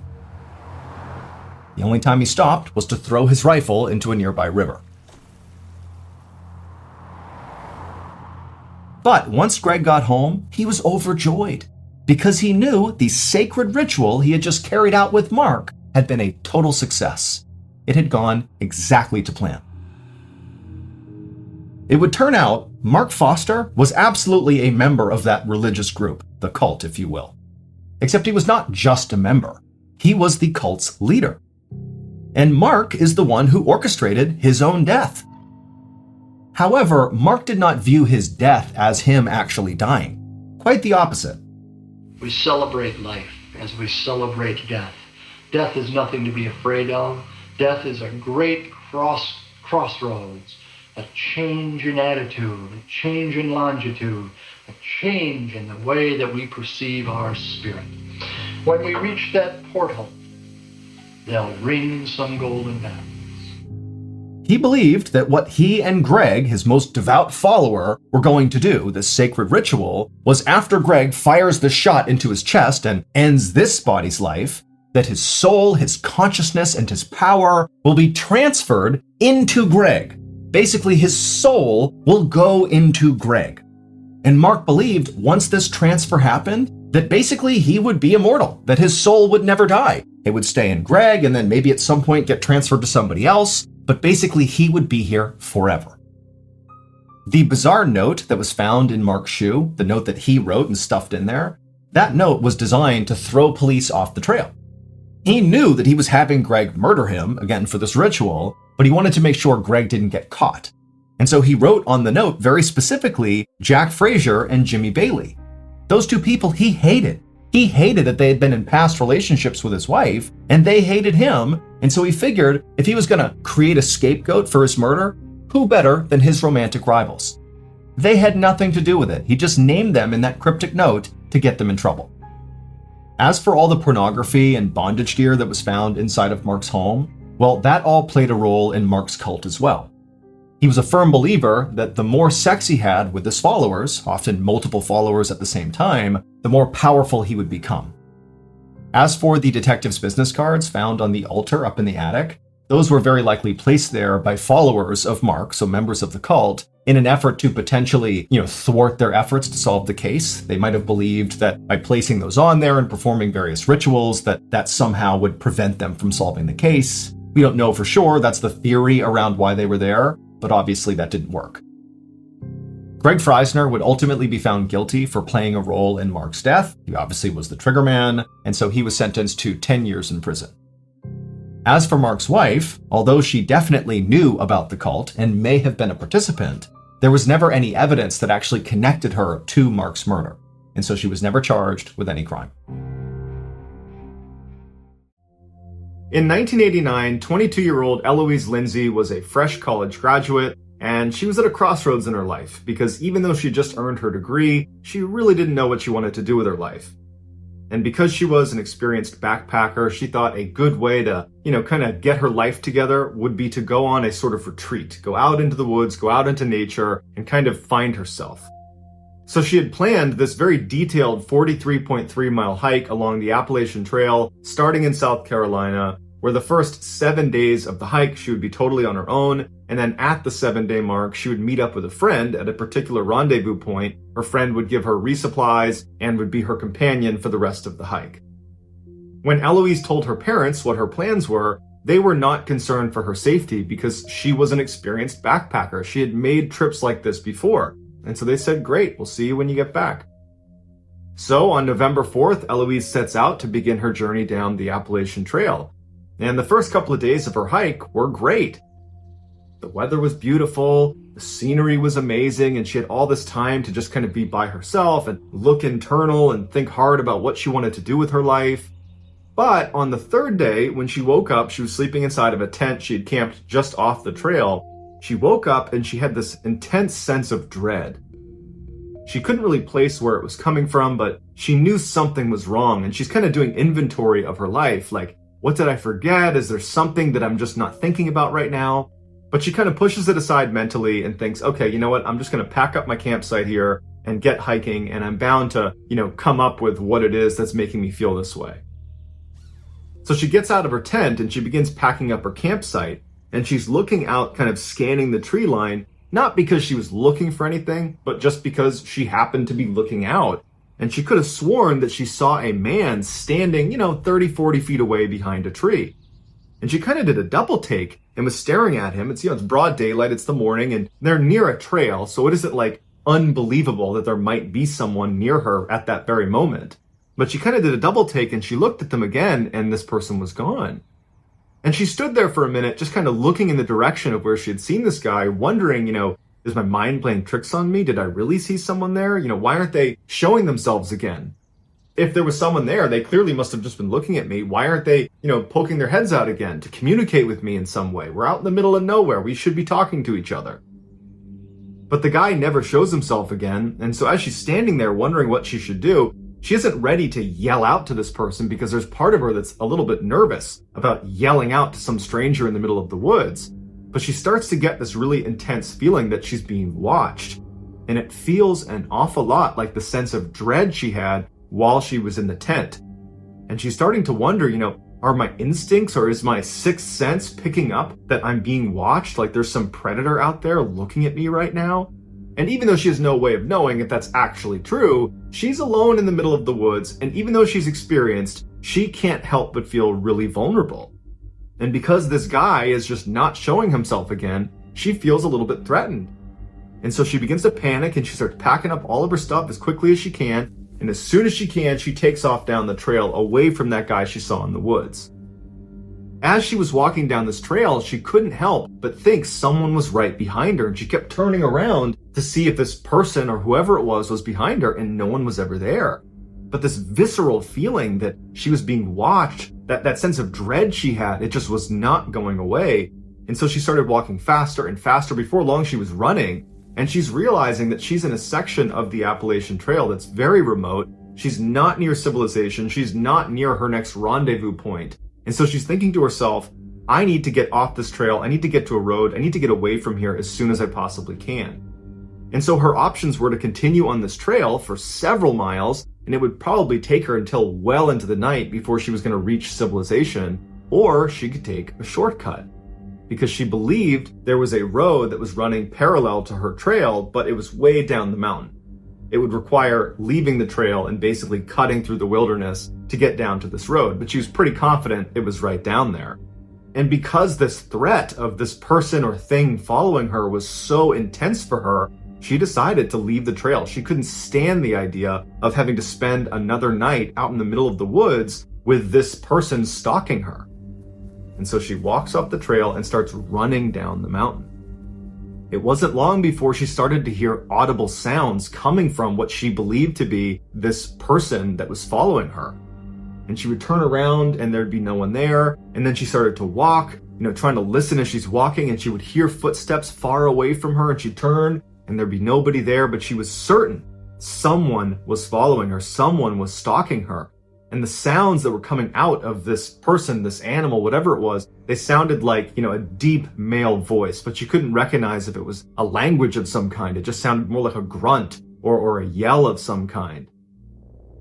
And so her heart rate's elevated, she's panicking, and she's walking as fast as she can. just through the middle of the wilderness, hoping she's walking towards this road. But after walking and running for miles into the middle of nowhere, she has not come to a road. It's now completely dark out, and she knows she's lost. And so she has to set up camp in the middle of nowhere, and she knows somewhere out in the middle of the woods is some person or something that is stalking me. And she's all alone. She has no way to contact anyone. She doesn't have a cell phone. It's 1989. And so she sets up her campsite and she gets in her tent. She zips it up and she lays there hoping she doesn't hear any sounds. And sure enough, within minutes of being inside of that tent, she starts hearing those audible sounds coming from somewhere in the forest. And she hears what sounds like heavy footsteps walking around the perimeter of her campsite. All night long, she hears this. But luckily, they don't come up right to her tent. So there's some separation between her and whatever is making these sounds. And then finally, the sun comes up. She is out of that tent, packs it up, and continues running in the direction she hopes is the road. And of course, all day long, she has that sense that someone is watching her. She's hearing footsteps coming from behind her. She would turn. She doesn't see anything. She would hear that audible grunting sound, that low voice coming from somewhere behind her. But again, she would never see whoever it was or whatever it was that was making the sound. And then again, the sun is starting to set and she has not found the road. She hasn't found a trail. And she's thinking to herself, I can't even backtrack because if I turn around and start walking backwards, I'm bound to run into this very thing I'm trying to escape. And so once again, she sets up her campsite in the middle of nowhere. She gets inside, and as soon as she's laying in her tent, she starts hearing those heavy footsteps somewhere out in the woods, kind of walking around the perimeter of her campsite. She's hearing that low, audible sound that she can't quite place. And at some point she falls asleep. She gets up the next morning. She jumps out of her tent, packs it up, and starts running, hopefully in the direction that will bring her to civilization.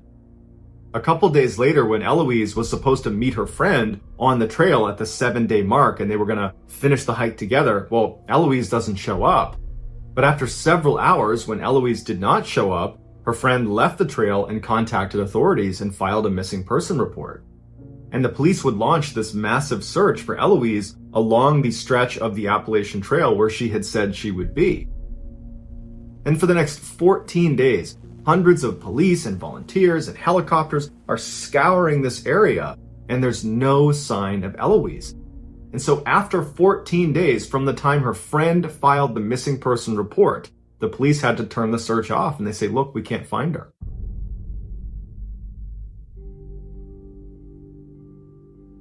Two days after the search was terminated, so 23 days after Eloise had initially set off for her trek through the Appalachian Trail, a hunter that was out in the middle of nowhere near the Appalachian Trail discovers Eloise perched up against a tree. She's totally emaciated, she's dehydrated, she's delirious, but she's alive.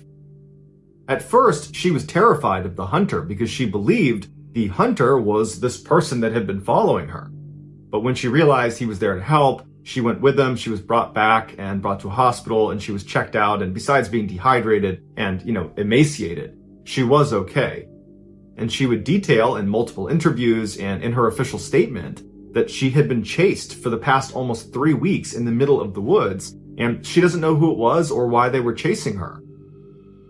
And then interestingly, she said right before she was found, so a couple of days before this hunter finds her, this person, this thing, whatever it was that was following her, got so close to her a couple different times that she was so scared she ditched her backpack that contained all of her life-saving equipment, like her sleeping bag and her tent, and it had some food and water in there. She ditched that so she could be lighter, so she could run faster away from this thing that is chasing her in the woods.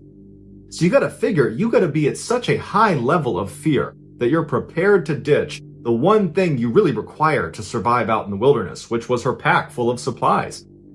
And then, after she's ditched her pack and she's run for some distance, she's got no supplies, no food, no water, she stumbles across this tree in the middle of nowhere that wedged inside the trunk is a cache of donuts and pound cake. And so she takes the donuts and pound cake, and between that and the stream water she had found, that's what kept her alive for the last few days before she was found. Eloise says she has no idea what to make of her experience, and law enforcement were baffled by it as well. Some people think Eloise had a mental break, and she effectively made this whole situation up. That she really was lost in the woods, but no one was chasing her, and she was just kind of paranoid and running around the wilderness for a couple of weeks. Other people, including park rangers that work that stretch of the Appalachian Trail, believe it's possible she could have been stalked by wild men, which are basically people that live out in the mountains that are effectively feral, that live off the land, and they've been known, according to local legend, they've been known to attack park rangers, and people that live out in that area have claimed to have seen these wild men, and they kind of match the description of what she was describing. But as of right now, there's no official explanation for what happened to her, other than she got lost and was found again. Our next story is called Luggage. From the time Gareth Williams was a young boy, his parents knew he was extremely gifted. When he was just 17 years old, he achieved a first-class honors mathematics degree from a university in his hometown of Wales. A couple of years after that, he had his PhD from the University of Manchester in England. And after that, he was accepted into a postgraduate course at one of the most prestigious universities in the world, Cambridge. But he wouldn't finish that degree because his incredible academic achievements had got the attention of Britain's intelligence agencies, and they began recruiting him. In 2001, when Gareth was 23, Britain's communication headquarters, commonly known as GCHQ, which is one of Britain's main intelligence agencies, offered him a job as a codebreaker. He eagerly accepted the job, dropped out of Cambridge, and then moved into a modest apartment in Cheltenham, which is the resort town about 88 miles away from London where GCHQ is located. And there he would live and work for the next 10 years. Despite being an intensely private and shy person, Gareth was a highly valued team player whose genius in mathematics and technology helped his group win a number of Britain's highest awards for international code breaking. In 2009, one of Britain's other main intelligence agencies, the famous Secret Intelligence Service, or MI6 for short, they were so impressed with Gareth that they offered him a job to come over and work for them. This was a very rare chance for Gareth to go operational and become a spy in the kind of Hollywood sense of the word.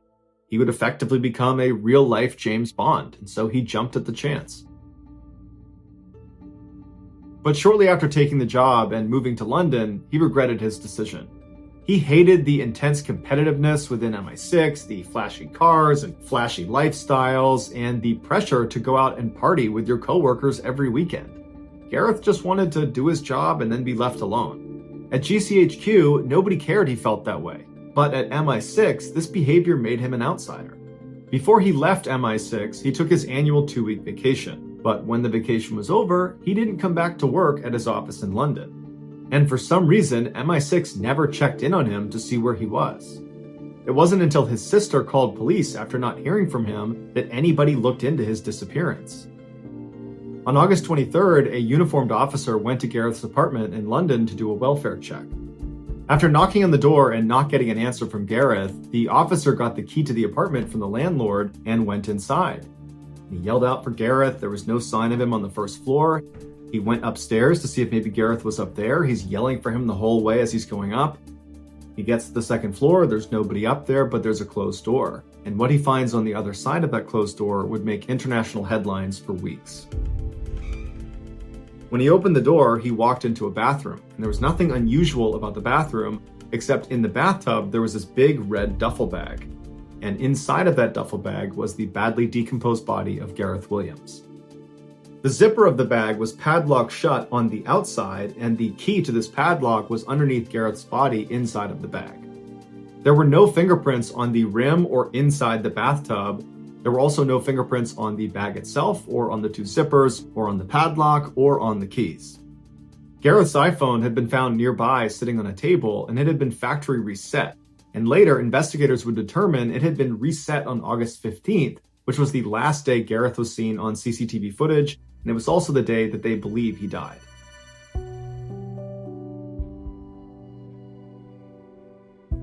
According to the coroner, Gareth's body had no injuries on it. There was no sign of a struggle, and his toxicology report showed that he had no drugs or alcohol in his system. The thermostat inside of Gareth's apartment was jacked way up, so it was very hot inside of his apartment, despite the fact it was summer and it was the height of the summer in August. But regardless, the excessive heat in his apartment sped up the decomposition process and made it impossible to precisely determine a cause of death. Despite a lengthy investigation by police, There was never a conclusive determination as to what exactly happened to Gareth, although there are many theories. Some say the Russian mafia killed him because right before he died, he had been focusing on money laundering in Britain that was tied to the Russian mafia, which would have made him a target. Another theory is MI6 had something to do with Gareth's death, which is why they were not so eager to go looking for him when he didn't come back from his vacation. In fact, one former MI6 agent has come out and said he believes there was a cover-up. He was interviewed by CNN and said that it looked like MI6 had gone into Gareth's apartment ahead of the police and wiped it all down, removing fingerprints and DNA evidence. The last prominent theory is that Gareth did this to himself. It was discovered that he made occasional online visits to bondage sites, and at least one time he'd had to yell out to his landlord to help get him out of his bed because he had tied his wrist to the bed frame and couldn't get himself undone. But when two experts who were a part of the investigation attempted to put themselves inside of a similar-sized duffel bag and lock it with the padlock on the outside, they couldn't do it despite trying over 400 times. And even if Gareth could have somehow physically got himself inside of this bag and locked it from the outside, how could he have done that without leaving fingerprints all over the bag, all over the lock, the zippers, all over the tub? Because when he was found, he didn't have gloves on. Ultimately, despite the red flags, Gareth's death was determined to be probably an accident and was closed 3 years after his death. Today's story is called The Karankis Curse.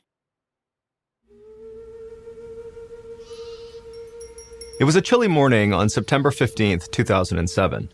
A sheep farmer named Gregorio Yaruri sat on his porch, sipping a mug of coffee and looking at the distant mountain peaks that surrounded his hometown of Karankis, a small village in southern Peru.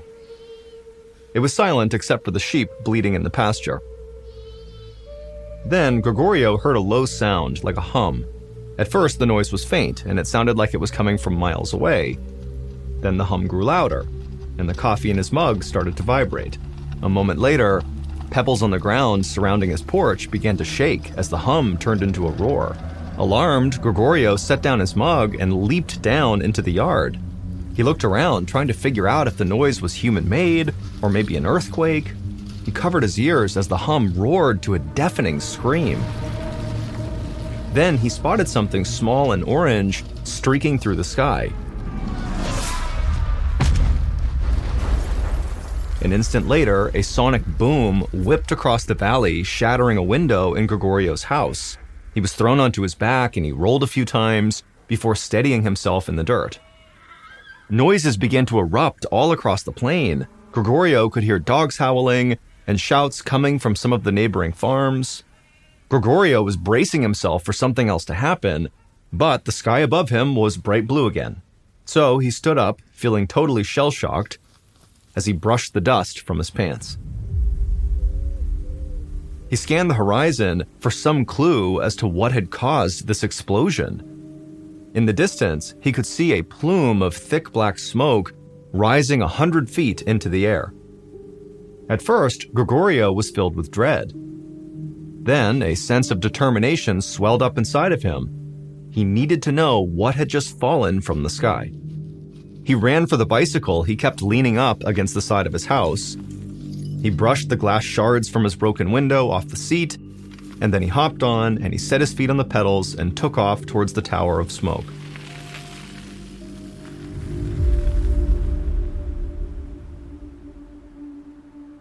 As Gregorio neared the site of impact, the smell of rotten eggs stung the inside of his nostrils.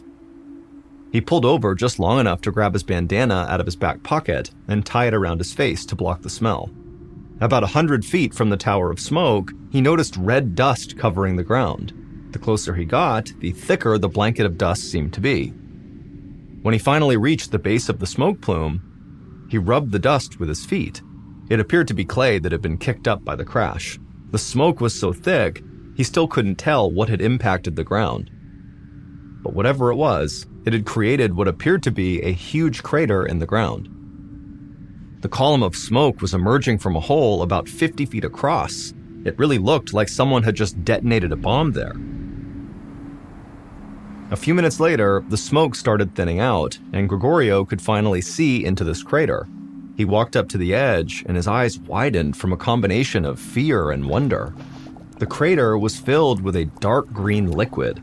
The liquid had a consistency somewhere between maybe water and sludge, and it was bubbling as if it was simmering. Gregorio pinched his nose through the bandana. The egg smell coming off of this crater was so strong that he felt sick to his stomach. He walked around the perimeter of the crater, kicking at the shards of clay and jagged rock that littered the ground. It looked like someone had smashed a huge vase to pieces. Gregorio scanned the horizon. It seemed like he was the only person who'd come to investigate this plume of smoke. He figured the neighboring farmers must be worried that whatever crashed into the ground was a bad omen. A lot of his neighbors still believed in ancient spirits.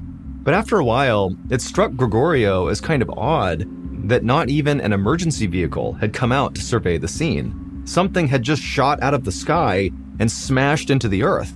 It felt like that was the kind of thing police would want to know about. But Gregorio knew help would not be coming from his village. Only about 250 people lived in Caracas, so it didn't have its own police force. The authorities were located in the nearby town of Desaguadero, which was about 7 miles up the road. Gregorio wasn't sure if the folks in Desaguadero would be able to see the smoke plume from there. If they couldn't, he worried that the authorities might not even know this happened. Gregorio jumped back on his bicycle and pedaled to the house of a neighbor who owned a motorcycle that Gregorio knew he'd be able to borrow. It was going to be up to him to raise the alarm, and he had to get out there fast.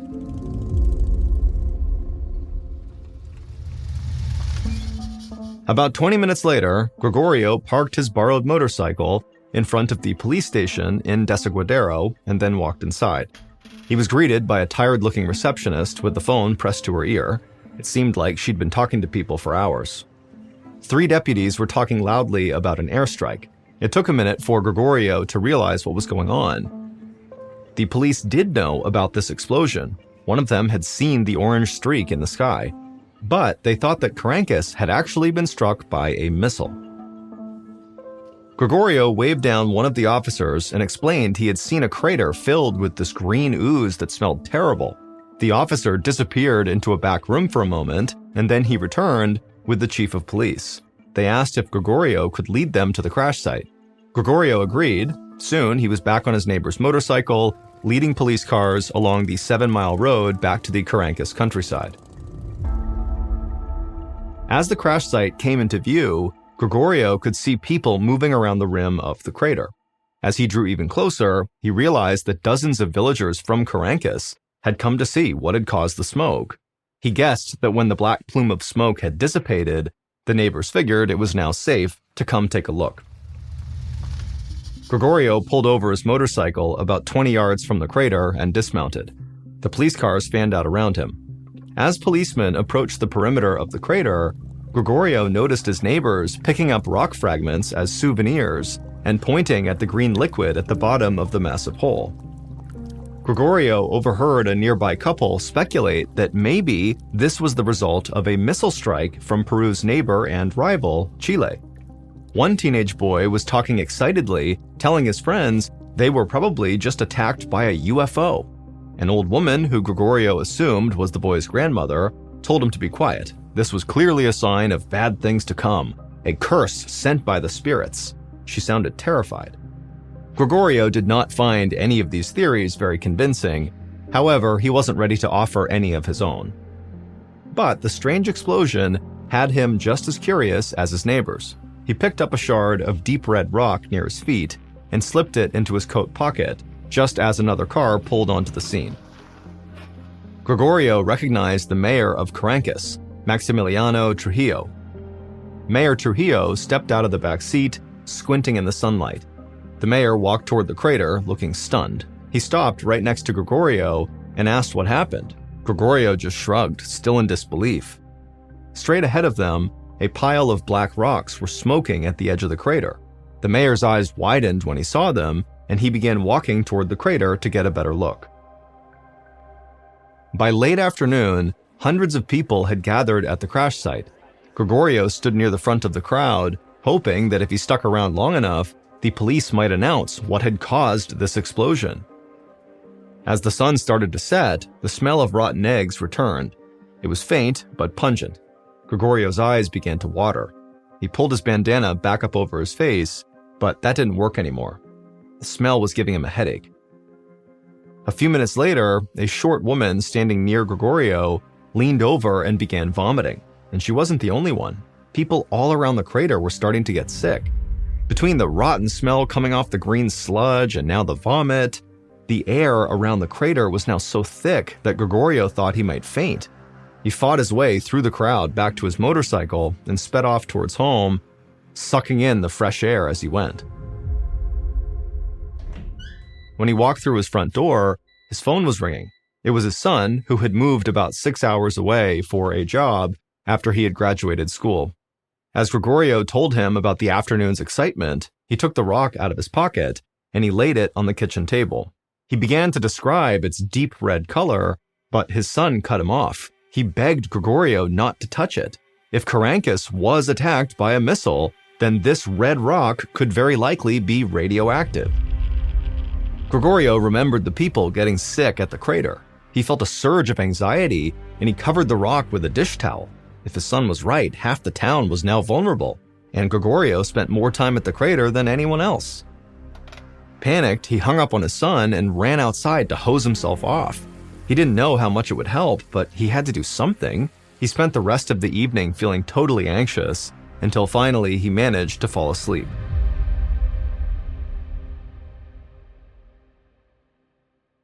The next morning, Gregorio woke up with the sun as usual.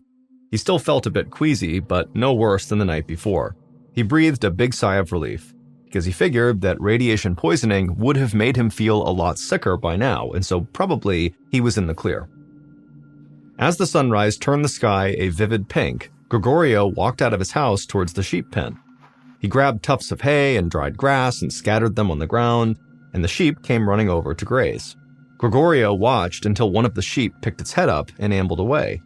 Then he noticed something unusual. There were dark splotches on the hay right where the sheep's head had been. It took Gregorio a moment to realize what he was looking at.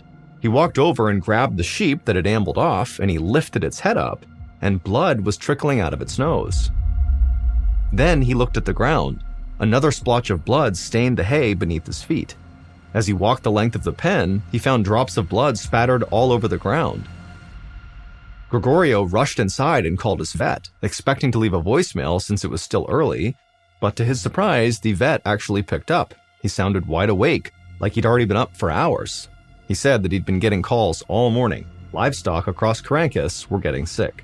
The vet promised to make Gregorio's farm his next stop. Gregorio thanked him and hung up. He had no idea what kind of sickness had emerged from that crater, but it seemed like it could be deadly. A few days after the crash, Mayor Trujillo walked between rooms at a health clinic. Every exam table had been turned into a makeshift hospital bed. More than 200 people who visited the crash site had flooded the hospital in Desaguadero. They were all sick with migraine headaches, and they were vomiting.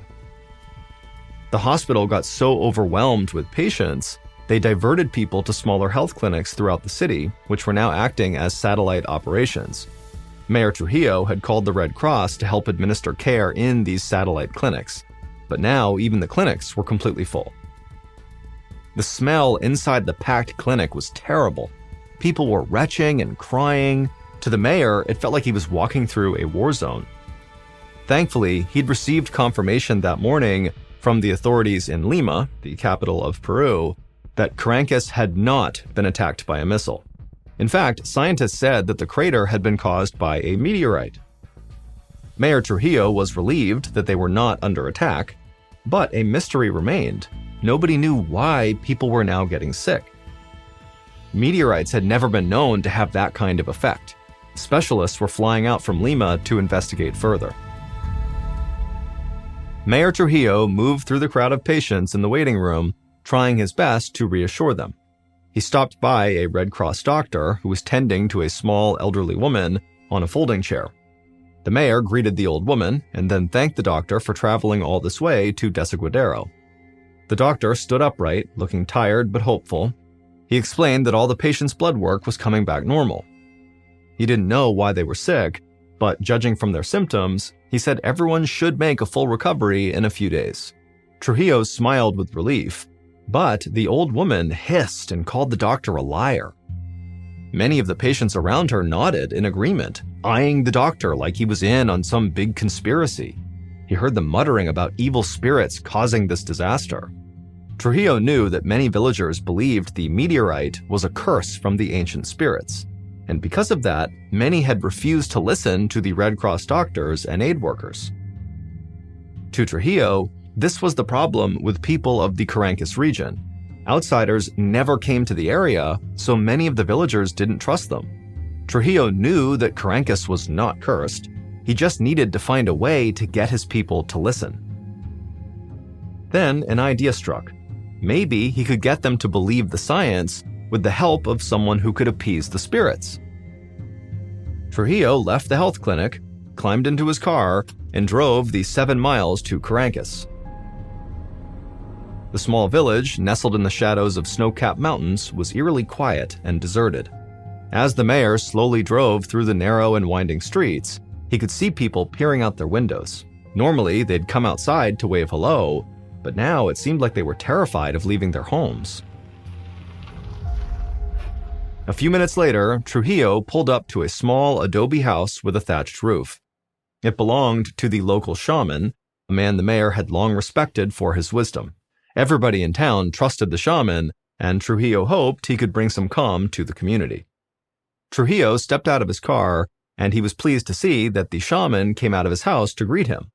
Trujillo explained the situation to the shaman, and the shaman nodded thoughtfully, and he agreed that the meteorite was not a curse, although it had disrupted balance in the land. And so he said he was happy to do his part to restore the natural order of things. Trujillo smiled and shook the shaman's hand. He promised he'd be in touch soon, and then Mayor Trujillo headed back to his car. With the shaman's help, he was sure he could get the townspeople to listen to him and restore order in the town. Meanwhile, thousands of miles away in Montreal, Canada, a professor named Peter Schultz was standing in line at a coffee shop scrolling through the news app on his phone. He taught Earth, Environmental, and Planetary Sciences at Brown University in Rhode Island, but he was in Montreal for a conference on craters made by meteorites and other space objects. He was fascinated by the articles about the meteorite strike in southern Peru, and not just because he found meteorites in general interesting. This one stuck out because it made no sense. The reports said that Carancas was struck by a chondrite meteorite, the most common type of meteorite, but also the most fragile. A chondrite meteorite is a type of rock that comes from asteroids. They're made up of small grains of minerals that have not been melted or changed much since they formed billions of years ago. Chondrites are so porous that they crack and burn up in Earth's atmosphere before they can hit the ground. To Peter, it seemed impossible that one of these chondrite meteorites could hit the Earth with enough force to create this massive crater. Stranger still, he had read that more than 200 people who visited the crash site had ended up in the hospital. Meteorites should not be making people sick. Peter thought there had to be more to the story than met the eye. Peter turned his phone to silent and spent the rest of the afternoon in back-to-back lectures at his conference. He finally left around dusk. As he walked to dinner, he noticed his voicemail was full of inquiries from different reporters and news outlets, hoping for a comment from him on how a meteorite could cause such a widespread sickness. But Peter had to tell these reporters the truth. He did not have answers, but he wanted to get them, and the only way to do it was to head to Peru and see the crater for himself. A few days later, Mayor Trujillo stood in the very crowded community center in Desaguadero. He had needed a huge space to hold this town hall meeting, and Carancas didn't really have a building that could accommodate this size crowd. Even this community center was packed with almost every single person from Carancas in attendance. The mayor shivered, but not because he was cold. He knew that the government scientists had discovered something that would have a profound impact on everyone in this area, and not just for those who had gotten sick at the crater. As Trujillo stood there waiting, he spotted Gregorio Yaruri sitting in the back. He was grateful to him for his role in alerting the authorities, and was happy to see that Gregorio looked healthy. In fact, most of the locals who'd gotten sick were starting to feel better. But Trujillo knew if they didn't listen to the scientists, then things could get worse again. Trujillo had invited 2 guests to this meeting. One was the local shaman, and the other was a geologist named Luisa Macedo. She was one of the scientists flown in by the government. The mayor made his way to the front of the crowd and called for silence. He had to choose his words carefully to avoid panicking those who believed that Carancas was actually cursed. He cleared his throat and announced that, yes, something had fallen from the sky, but it had been a meteorite from outer space. Before anyone could argue with him, he called the shaman over to join him and asked if he could prepare a sacrifice. It needed to be something that would appease the spirits in case they were the ones who sent the meteorite crashing to Earth. The shaman nodded. He told the crowd that they had rightfully sensed that the meteorite had unbalanced the land, but he reassured them that the correct sacrifice would help appease any unhappy spirits. He promised he would sacrifice a llama fetus at the crater as soon as possible, which should be enough to restore harmony to the area. Several of the older women present smiled, but Mayor Trujillo was still tense. Now came the hard part, getting them to accept the scientists' findings without panicking. He introduced Luisa, the government geologist. The hall erupted in whispers. Trujillo told the villagers to calm down, that Luisa was from southern Peru just like they were. That's why he'd asked her to speak. Everyone seemed to accept this, since a regional scientist seemed a little more trustworthy. The crowd settled down a bit, and then Luisa smiled and she held up a large cardboard chart she'd made showing data on the local water table.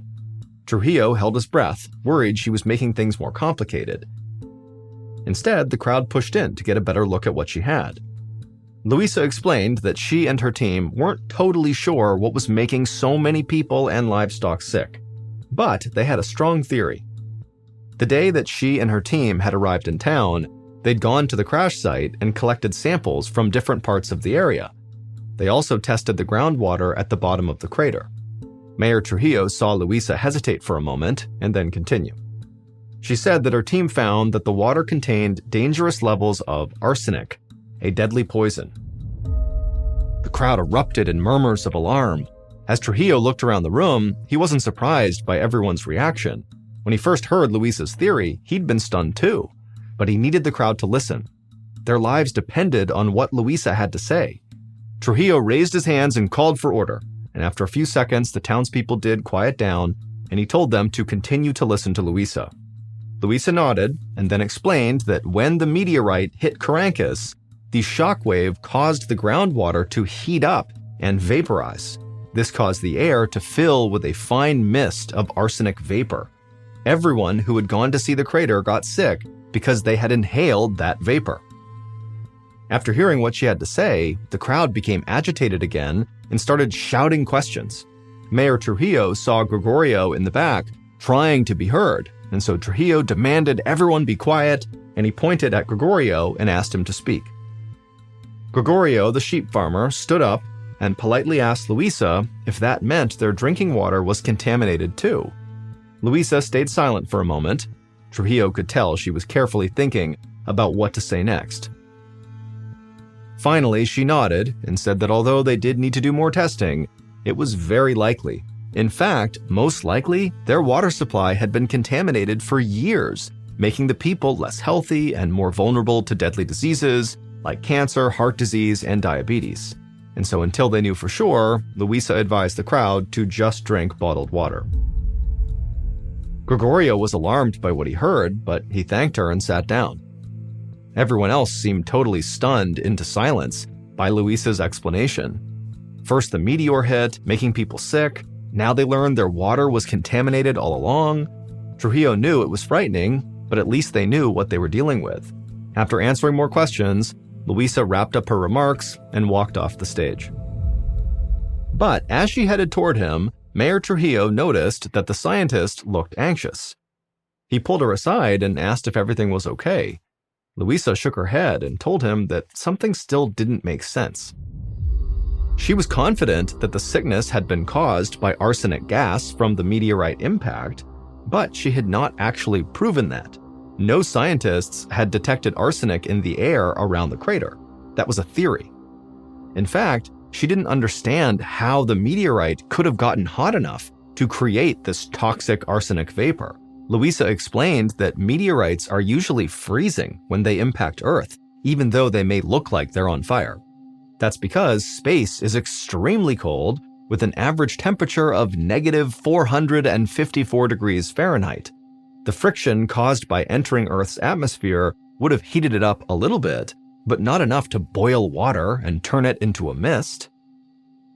Mayor Trujillo frowned. He now realized that even Louisa wasn't sure that her arsenic theory was right. And if she was wrong, then something else had made his people sick. Trujillo was troubled.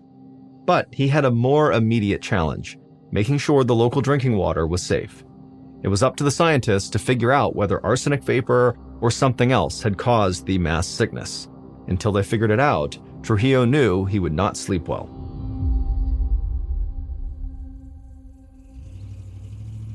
A little over 2 months later, in December of 2007, Professor Peter Schultz arrived in Caracas to investigate the crash site.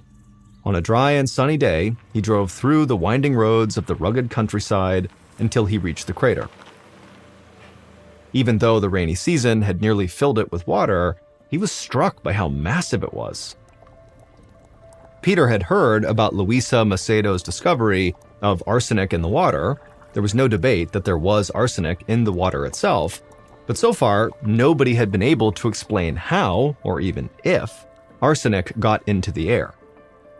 Until that was proven, there was still the possibility that some other chemical from the meteorite's impact had made everyone sick. If that was the case, the people of Caracas could still be in danger. Peter was determined to find the answer and make sure these people were safe. And over the next few weeks, he was able to slowly form a theory that connected all the dots. Usually, when chondrite meteorites shoot through the Earth's atmosphere, their fragile makeup causes them to shatter into hundreds of tiny pieces, which turn to ash long before they ever reach the Earth's surface. And that's what should have happened with this meteorite. Peter concluded that the Caracas meteorite survived its passage through the atmosphere because of its high speed and shallow entry angle. He believed that these factors, along with the heat from the Earth's atmosphere, caused the outer layers of the meteorite to melt and fuse back together. That made it dense enough to make it through the atmosphere, where it became superheated and unleashed the arsenic vapor once it hit the ground. All this meant that the people of Caracas were safe.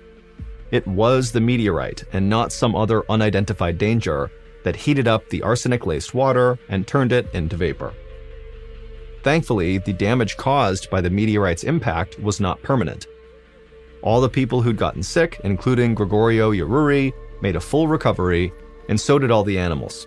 Thanks to the research of Luisa Macedo and the other scientists, arsenic was detected in the drinking water, and nonprofit organizations have installed measures to make it safer. Even though the water is cleaner and the arsenic gas is long gone, the people of Caracas will always remember when, in a way, they were attacked by a UFO. In October of 2002, Mark and his wife Kathy were on their way to a baby shower in Baltimore, Maryland that was being held for them by Kathy's family. It would be a 7-hour drive from their home in Ohio, so Mark and Kathy tried to get out the door as early as possible, but one thing led to another and they got a pretty late start. By midnight, they were only about an hour away from their final destination, but they both desperately needed a bathroom break. And so they pulled into a rest stop in Frederick County, Maryland, which is about an hour outside of Washington, D.C. The rest area parking lot was completely vacant except for one car, which was a dark blue late model 4-door sedan that was parked head-in right in front of the bathroom. Mark and Kathy pulled into a spot that was a few over from the sedan. They got out, they walked up to the restroom. Mark was done first, so he waited outside of the women's restroom for his wife. As he waited, he turned around to face the sedan that initially, when he first pulled in the lot, he believed was empty. But now, as he's looking at it, he can clearly see there are 2 people in the front 2 seats. A middle-aged man who's sitting behind the steering wheel looking directly at Mark, and then next to this guy is a sleeping teenager. And immediately, Mark felt really creeped out by these 2 guys. I mean, they are in this random rest stop in the middle of the night. They're the only ones there, and this guy is just staring menacingly at Mark. And so Mark's doing his best not to be intimidated and to stand his ground and not act fazed by what's happening right in front of him. But in the back of his mind, he is just praying his wife comes out of that bathroom as soon as possible so they can get the heck out of here and away from these two creepy guys. Finally, his wife did come out. He grabbed her by the hand and without any explanation, rushed them back to their car, hopped in, locked the doors, turned it on, and began backing out. And as he did, he looked over at the sedan and he saw the guy behind the steering wheel, the middle-aged guy, was looking over at Mark with that same menacing look on his face. Mark also noticed there was something odd about the sedan's trunk. There was a fist-size hole right above the license plate where you would normally put the key inside of. So the whole scene was just totally bizarre, and after Mark and Kathy sped out and were back on the highway, Mark explained to Kathy that there were actually two people inside of that sedan and they really creeped him out, and that's why he had grabbed her and rushed them back into the car. And so she agreed that was pretty creepy, but by the time the couple got to the baby shower in Baltimore, they had completely forgotten about their experience at the rest stop. The baby shower went well, and before long, Mark and Kathy were back home in Ohio. About a week later, the couple was watching TV in their home when a breaking news bulletin came across, and it showed a reporter who was standing at the exact same rest stop that they had stopped in on the way to Baltimore in Frederick County, Maryland, and behind them was the same late model sedan that they had seen parked at that rest stop when they had pulled in. The headline of this special news bulletin was DC Snipers Caught. It would turn out that middle-aged man sitting in the driver's seat of the sedan staring at Mark was none other than John Allen Muhammad, and the guy next to him, the teenager who was sleeping, was Lee Boyd Malvo. These were the two men that were responsible for the highly coordinated 3-week-long attack that left 10 people dead in the Washington, D.C. area. The fist-size hole that Mark saw on the back of their trunk was what they used to shoot through because it allowed them to stay concealed in the trunk while they were shooting. Muhammad and Malvo had been using that particular rest stop in Frederick County as a place to hide out in between their killings. When Mark and Kathy pulled in next to them, they were only halfway through their killing spree. Mark believes the only reason he and his wife were not targeted is because the killers most likely were trying to keep this rest stop off the radar because it was their hiding spot, and so they wouldn't have risked an attack there. Although, ironically, they would ultimately be caught in that rest stop. Muhammad was executed by lethal injection in 2009, and Malvo is serving a life sentence.